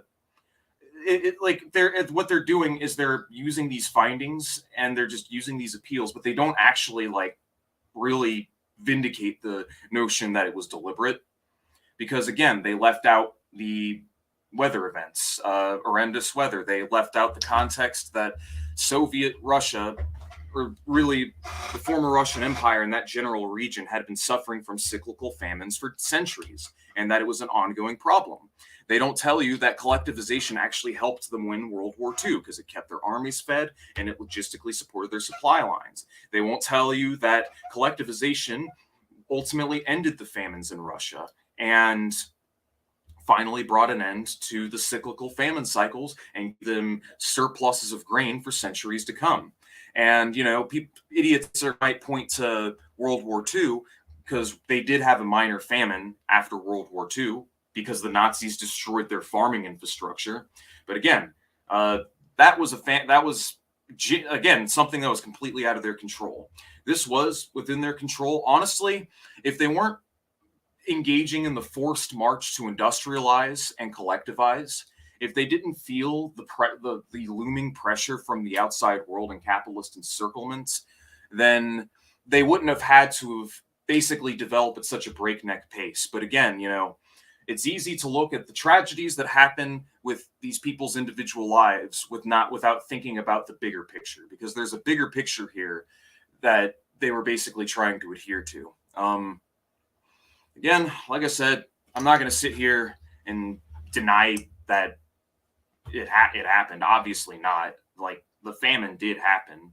And, I mean, the Soviets did try to cover it up, mainly out of fear of it being used and weaponized against them for propaganda purposes. It's the same reason why North Korea does everything in its power to hide its poverty from Western eyes, because, oh, that's just another thing that they can just use to justify invading or sanctions or whatever. Yeah, they can be from crime scenes. So, ever heard of Operation Legacy? I am not familiar. Let's see. Operation Legacy. But no, guys. No, guys. There was a drought in Russia 80 years ago. Therefore, we can't do socialism. Their mustache man bad. Therefore, we can't do socialism. Ignore the fact that 40 million Americans, most of our population, is on the brink of starvation. Like, 40 million Americans, more than that, actually. Yeah, I think a solid 20% of our population is food insecure and is like a paycheck away from literally starving. Ignore all that. There was a drought in Russia 80 years ago, so that's okay. You know. Operation Legacy. Let's check this out. We're going to share screens again. Go back to the Chrome tab. Operation Legacy. Operation Legacy was a British colonial office program to destroy or hide files to prevent them from being inherited by its ex-colonies. It ran from the 1950s until the 1970s, when the decolonization of the British Empire was at its height. MI5, or special branch agents, vetted all secret documents in the colonial administrations to those that could embarrass the British government, for instance, showing racial or religious bias. They identified 8,000 files to conceal from at least 23 countries and territories in the 1950s and 60s, and destroyed or sent them to the United Kingdom. Precise instructions were given for methods to be used for destruction, including the burning or dumping at sea. Some of the files detailed torture methods used against opponents of the colonial administration, such as the Mau Mau uprising. As decolonization progressed, British officials were kept to avoid a repeat of the embarrassments that had been caused by the overt burning of documents that took place in New Delhi in 1947, which had been covered by Indian news sources. On May 1961, Lane MacLeod, who was the Secretary of State of the Colonies, wrote a telegram to all British embassies to advise them on the best way to retrieve and dispose of sensitive documents. Oh, so that's cute. Academic study at the end of the British Empire has assisted in recent years by the declassification of the Migrated Archives in the Foreign and Commonwealth Office, 141 series. So literally erasing the history of colonization deliberately as to hide the embarrassing acts of the British government, as well as its crimes and atrocities and crimes against humanity. All right.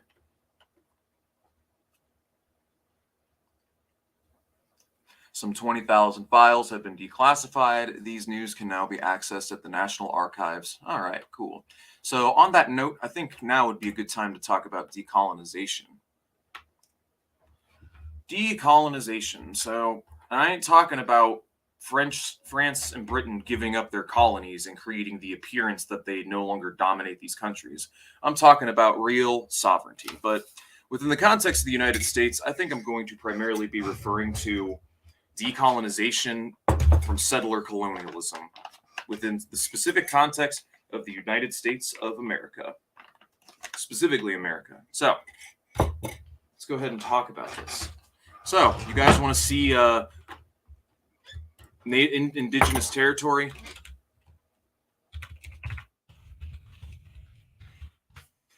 I want to show you guys how much land actually belongs to the Indians, to the natives, I mean. First Nations people, this map. This shows you what indigenous land you are living on. See that shit? Look at all that stolen land. Look at that, man. So this is all the sovereign territory that we basically robbed from the natives. And mind you, that many of these tribes, virtually all the tribes you see on this list, are extant groups and peoples that are still alive to this day, and whose territory we are still occupying. So really the just thing to do and the right thing to do, the general idea behind decolonization, is basically to balkanize America and give this land back to the indigenous people, the First Nations people who it rightfully belongs to, for all legal and ethic intents and purposes. And so that's the general idea. America has had all these land treaties it did with the natives. It's violated virtually every single treaty it's signed off with the natives. So, like, the most popular case and instance that I know about this is the Lakota Sioux from the Black Hills, the 1876 Lakota Sioux War, where the U.S. government basically wanted the Black Hills. They wanted this mountain because prospectors found gold in the mountains, and the U.S. government just wanted it. And natives are like, no. The U.S. government offered to buy it from them. They're like, no, it's our land. You know, land is very important to the natives. And well, what we did was the U.S. government went in to fight, and the native tribes had united and managed to decisively defeat the United States government during that war. So what happened is, being the petty, vindictive, out of spite, sore losers that the United States government was, they proceeded to go around the Black Hills and go around these regions, massacring and fucking killing people and mass murdering natives from all these tribes and regions, forcibly expanding outward and taking all this land. They call Wounded Knee a battle. It wasn't really a battle. They call it a battle. Really, it was a massacre. And there are hundreds of instances and hundreds of points of documented points where the Buffalo Soldiers, U.S. military, as it expanded outward during the 1800s, basically mass murdered Indians. Like, hundreds of instances of this happened. Like, so through the expansionist policies of settler colonialism, America gained about 80% of its land all the way up to the Pacific coast during the 1800s. Prior to the 1800s, America only constituted this portion, like with the black region that you see right here. This is where America primarily lived. So what happened is we had the Buffalo Wars. We hired Buffalo soldiers to go out eastward towards the Pacific, and basically from sea to shining sea, using the ideological justification of manifest destiny, took all this land. A great book about it, which I own, is called An Indigenous People's History of the United States by Roxanne Dunbart.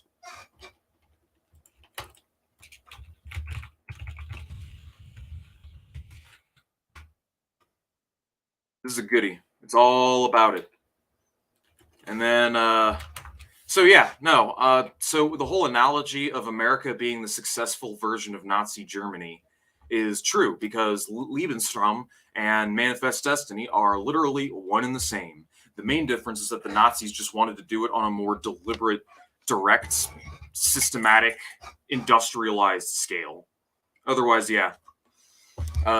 If the Nazis were successful,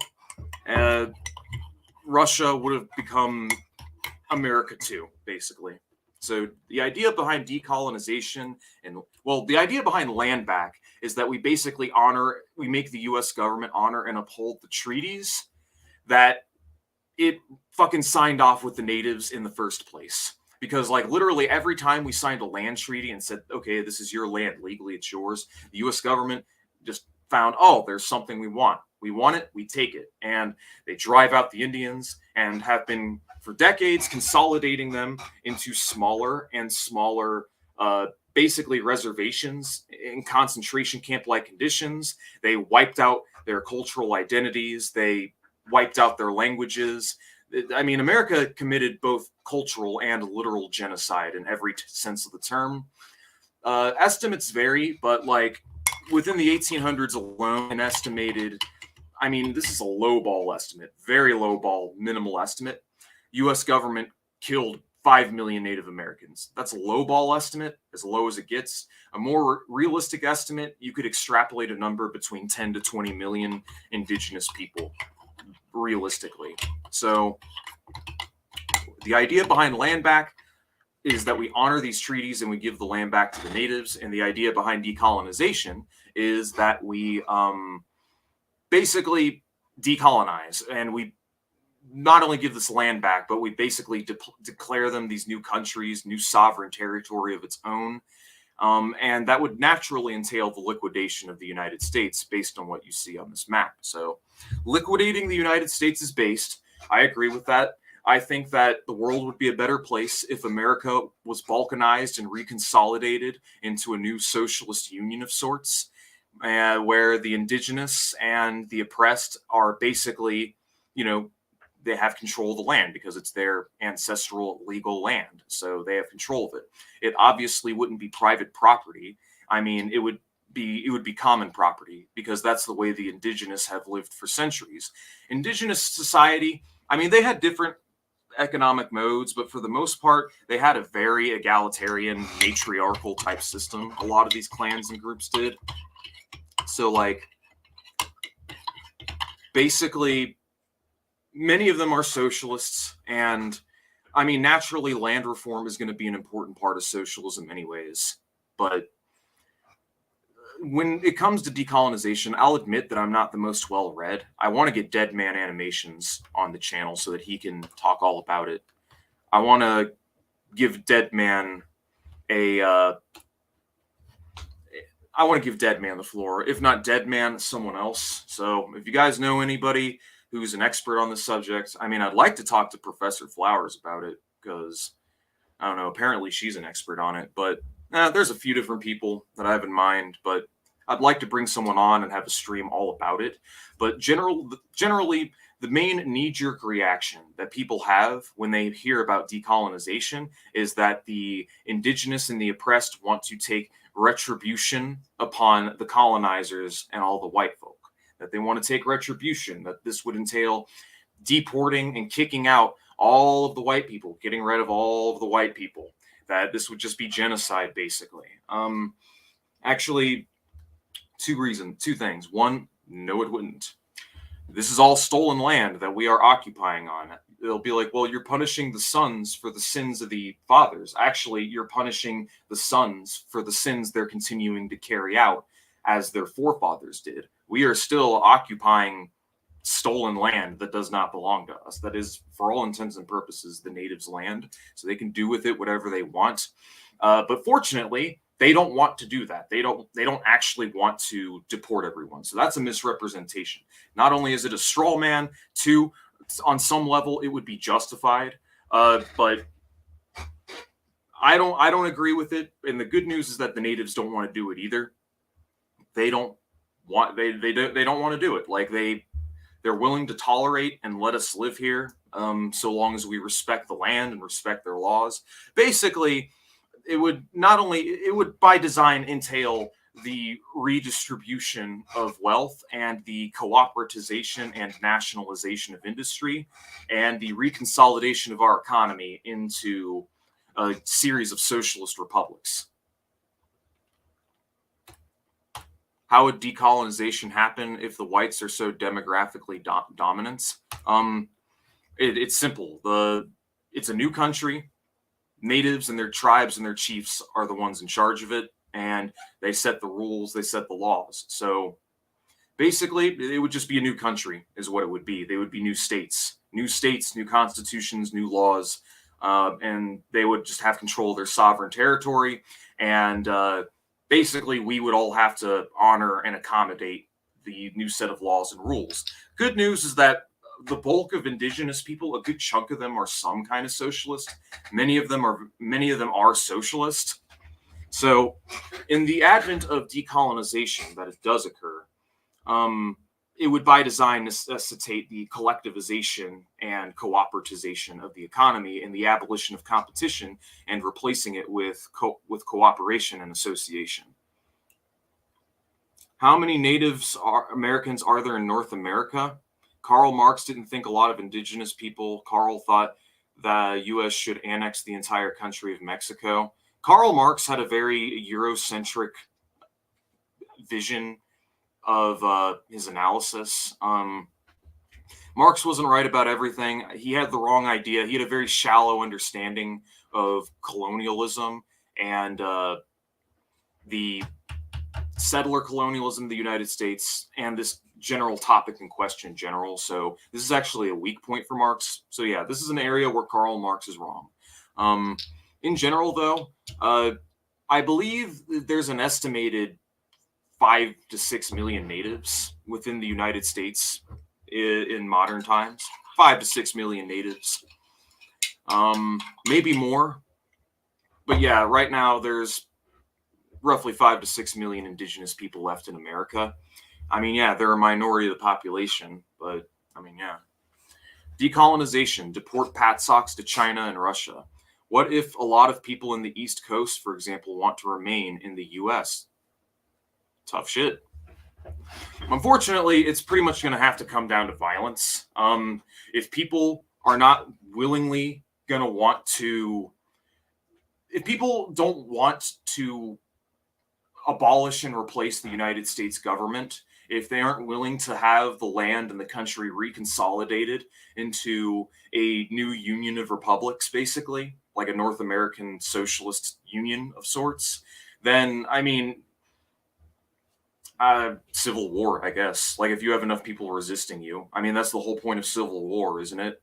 The whites didn't want to do land back. The whites didn't want Russia to become socialist. They wanted to reinstall monarchy. You know what I mean? I mean, it's pretty much going to come down to violence. Socialists are going to have to fight sooner or later. But anyways.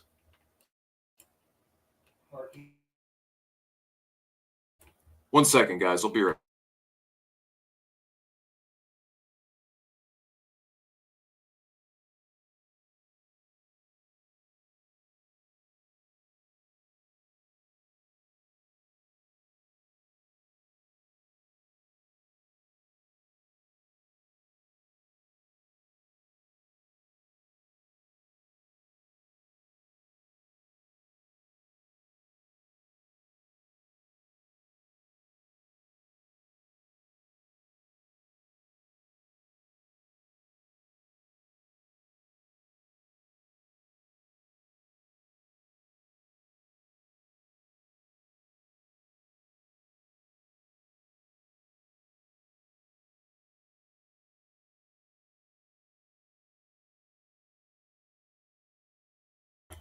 All right, I'm back. I'm going to be heading off here in a little bit. We can go for like 10, 15 more minutes. But I only plan to stream for about 2 hours today. But yeah, I'm not the most educated on decolonization. It's a subject that I myself still have a lot of reading to do on. But in general, I agree with the general idea of it because I think it's more than compatible with ML more than anything else, because by design, land reform, nationalization, and the transformation of our economy into common property is going to require, by design, sweeping changes to the way that our country is organized and operated. These are not changes that can happen overnight. These are changes that are going to have to take place over a protracted period of time. So yeah, 2% of the North American population. There's a lot of dumbass arguments against decolonization. People say, oh, well, they're just a minority. So are the Palestinians. Does that mean that we shouldn't give the Palestinians their land back? I keep trying to say this, but like the indigenous people don't want to kick out all the whites. They don't. They just want their land back. And doing so, it would mean a new government, new constitution, new regime, new set of rules. Literally, white people don't even realize it, but many of them would actually benefit from it in the long term, because most of the population would really benefit from socialism in the long term. So honestly, I'll take it. I'll take the rule. I'll take rule by First Nations people. I'll take it. I will, because it means, working towards a more sustainable society, solving social problems we've been ignoring for centuries and decades, having my economic material security taken care of. I don't have to worry about getting fired or losing a job. I can go back to school. I can actually do what I want with my life without having to worry about the issues and pressures of capitalism. No, most people, even a lot of middle-class Americans, don't realize it, but they really would benefit under socialism. In the short term, it would hurt first world workers and the well-to-do. It would hurt them to an extent because it means they can't buy a new television set every other year. It means that we wouldn't be able to do this machine where we have all these bullshit planned obsolete goods on our shelves. We wouldn't have access to any toys, gizmos, and gadgets that we wanted 24/7 like we do now. We would have to take a much more sustainable approach to the way we do things. It's a value system disorder. It would require a change in the culture and the change in the values and the way that people think and perceive themselves, as well as their relationship with others and the Mother Earth. And Americans are right now very psychologically fucked in the head in the sense that we're very far out from that kind of psychology and culture. Trying to change a culture is like trying to change a person in a relationship. It can happen, but generally takes a very, very long time. Unfortunately, I don't think the change will really come fast enough, and I think it's going to take a fucking catastrophe before people in America actually start to care about one another.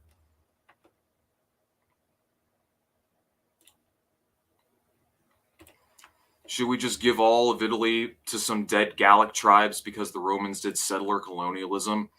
We're talking about extent groups. These are groups that still exist and are still alive today, not groups that... So no, they'd not, because they don't have legal claim to it. They're too far removed. They don't have any legal claim to it because... I mean, I get the argument. I'm just saying that they don't have legal claim to it. They're not extent groups. It's not an ongoing injustice. It's something that happened thousands of years ago. Meanwhile, the Native American and Palestinian genocides are ongoing events that are still going on to this day. They're still going on. The injustice is still going on. And again, legal claim to the land and also compatible with socialism anyways.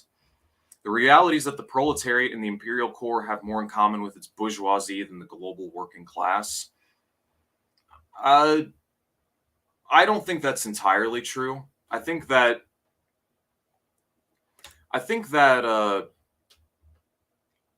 that's becoming less true with time, just because people are, at least with younger generations, they feel the lash of capitalism. Each generation that is born and grows up in this fucked up society that we live in, becomes increasingly poorer and more alienated. Each generation is poorer than the last. Gen Xers did inherit the bribes of imperialist plunder from the boomers. However, Gen Xers are not as wealthy as the boomers, and millennials and Gen Z are only half or less than half as wealthy as their parents and grandparents are. On average, Americans are getting net poorer by the decade, and that after a certain point, no amount of propaganda is going to stop people from lashing out against it. The issue is you've got fools that are out there that try to uphold the hegemony of the status quo, but I think conditions are changing, and it's really on us to reach out to younger people and to talk about younger people with these ideas. I believe we should do economic parallelism. I'm in favor of a moneyless economic system. I think during the initial stages of the project that it would take some time to adjust, but in the long term, we would be better off for it.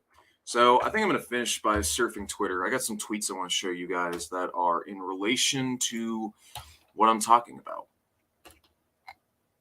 Where are you? Twitter. Here you are. Twitter. Who wants... Let's go to my channel. Let's go check out some of my tweets. Oh, yeah. So this is a great tweet I read, and I was just thinking about this today. But look, talking with former NATO Spec Ops officer and maybe other politics. Vosh's target audience are teenagers and young adults. As an intelligence asset, his job is not to try and to get older people to support the empire, but the children who have not yet begun to see the truth. This is about securing the future for the capitalist imperialist core. Yeah, no, even it doesn't really matter. In practice, he's a Fed. even if he isn't a Fed, I think in practice he's a Fed because of ultimately what he does. I was just thinking about this today. So, to the extent that we should use this platform, people should go on Vosh to advertise their channels, basically to tell him he's full of shit. And I mean, really, because the whole point, again, of the debate, I was talking about rhetoric and sophistry. It's about performative cruelty and making the other person look bad. And you're going to have a very hard time doing that to him on his own show. I mean, you're never going to beat him at his own games. You don't argue with stupid people because they will drag you in the mud and they will bring you down to their level and operate at their energy. Best thing you can do is rise above it. Just go onto his platform to basically briefly just drop bombs, drop the truth, make them short debates, advertise the channel. I've thought about going back on, but because I actually have successfully pulled some people out of the anarcho-liberal Chomskyite, pseudo-Chomskyite sphere. He's not even a Chomskyite at this point. He's like to the right of Noam Chomsky. So I don't even know why he advertises himself as an anarchist. But yeah, best thing you can do is just go on use these Twitch platforms to basically pull people out of the cult, pull people out of the grift. And while Vosh does have a very large cult following, they aren't as committed as people like Infrared. Like Infrared has a super devoted cult following. Like seriously, it's insane. So speaking of which, I can't browse Caleb Maupin. I can't browse Caleb Maupin because he blocked me. But I'm sure if I went into sleep mode or incognito mode, I think. Yeah. Oh, I like this. Fuck off. I don't believe in. Yeah. Gross, Gonzalo. I do not know why people uphold Gonzalo. AES is the metamorphosis of the socialist project. It is a country which has dialectically both a private and public sector. So with that in mind, here's a map of AES. Ooh, nice. Infrared probably approves of this message. That sounds exactly like Haas. Like, I literally just read that out of his fucking mouth. What do we got here? U.S. not an empire. Fascist Russia is. You have to be an empire to conduct in what? That doesn't even make any sense. Comment of the ignorant. Yeah, that's the sad and shitty part about this, is you have an army of 12-year-olds, young, impressionable 12-year-olds that go on these Twitch stream platforms. You know, all these alienated young teenagers who spend hours upon hours of their waking day watching these Twitch streamers on these platforms, getting all their political opinions and just thinking uncritically about these subject matter that are basically grifted back into liberalism. And a lot of these streamers are very effective roadblocks to the left. And unfortunately, save a handful of exceptions, it is much easier to grow a large right-wing audience by pandering to reactionary sentiments than it is to actually be a socialist. You know what I mean? This is a meme checkpoint. Post your best Marxist memes along with your phrase, Marx is trending. Ooh, I'm a landlord. Cute. In the media, reality. Oh, that's a good one. That's a goodie. Democrats, Republicans. In reality, Democrats and Republicans. The working class. Good meme. It's a very good meme. Are you caring for children under the age of 5? Oh yeah, because I'm subscribed to the World Health Organization. Why Bakunin looks like the Wario version of Marx? He sort of is. Socialism for All is blowing up, dude. He's got 7K subs. I don't know what his secret is. I think I just need to start uploading more fucking videos. But percent of millionaires? Nah, millionaires make up 2% of the population. They make up about 2.5% of the population. And being a millionaire in this day and age doesn't mean as much. I mean, it still means you're rich if you have $1 million. If you're a multi-millionaire, yeah. But 97% of the population stands to gain from socialism in America. We would all gain. The only thing we would lose in the short term is our fucking short-term access to instant gratification. That's what we would lose in the short term. It would require people to make collective sacrifice for the greater good, something that this fucking toxic-ass culture does not abide by or allow for. So I think I'm going to go ahead and wrap up. Why do 12-year even interested in politics? For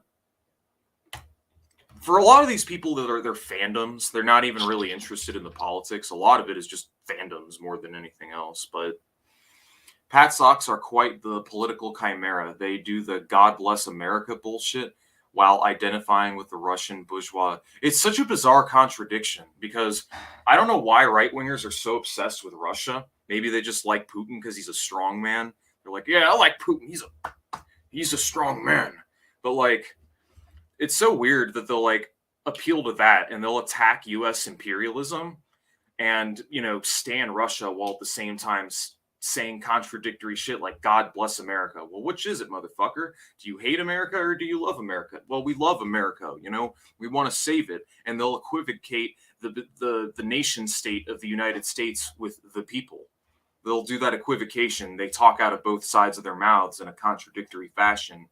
I mean, incredibly inconsistent, and it's also a spit in the face to the oppressed people who live within America that actually do have revolutionary potential. If you haven't seen Ugopnik's tweet on the Amazon Union, he makes a jab at Caleb Maupin and his obsession with suits. All right, let's check out Ugopnik. Ugop. There you are. I never understood what Ugopnik's avatar is. Is he supposed to be like a Wojak? I don't understand. New video, Privatization, a weapon against democracy. We'd like to thank everyone who came out during the first year. The movement Amazon workers at the JFK 8 warehouse declared victory in their vote to form the first Amazon union in the United States. Those are some material gains right there. I hope you know that if Russia's currently successful path for the EU to buy gas through rubles succeeds, global division will reach a point of no return of a magnitude unachievable by mere war. The very foundation of Western capital is not shaken without a response. Guess what happened to the last guy who tried that? Oh yeah, his country doesn't exist anymore. Good shit.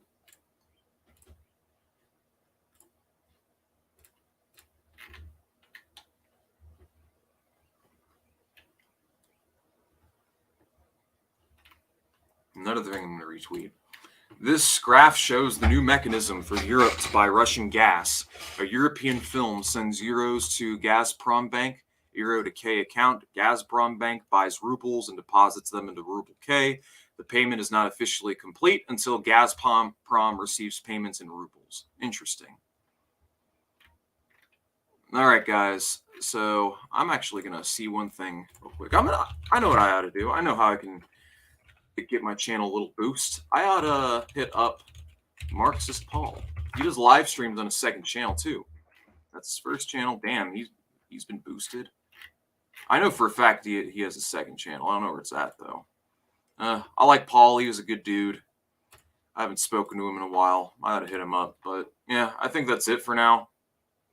The tweet about suits, I missed it. God damn it. Here, I'll go back. There you are.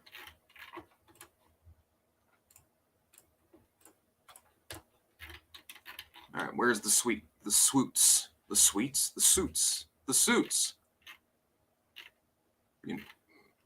This graph shows the new mechanism. What do we got here? Like, what am I missing? What is this tweet you guys want me to? Oh, here we go. And there's motherfuckers on here talking about how we got to wear suits and get shit to get praxis done. We want to thank Jeff Bezos for going to space because while he was up there, we're organizing a union. Chris Smalls, who was fired by Amazon in 2020 for union organizing, is now president of the Amazon Labor. This is big news, dude. This is good fucking news. Like, seriously. It's about time that the working class caught a dub.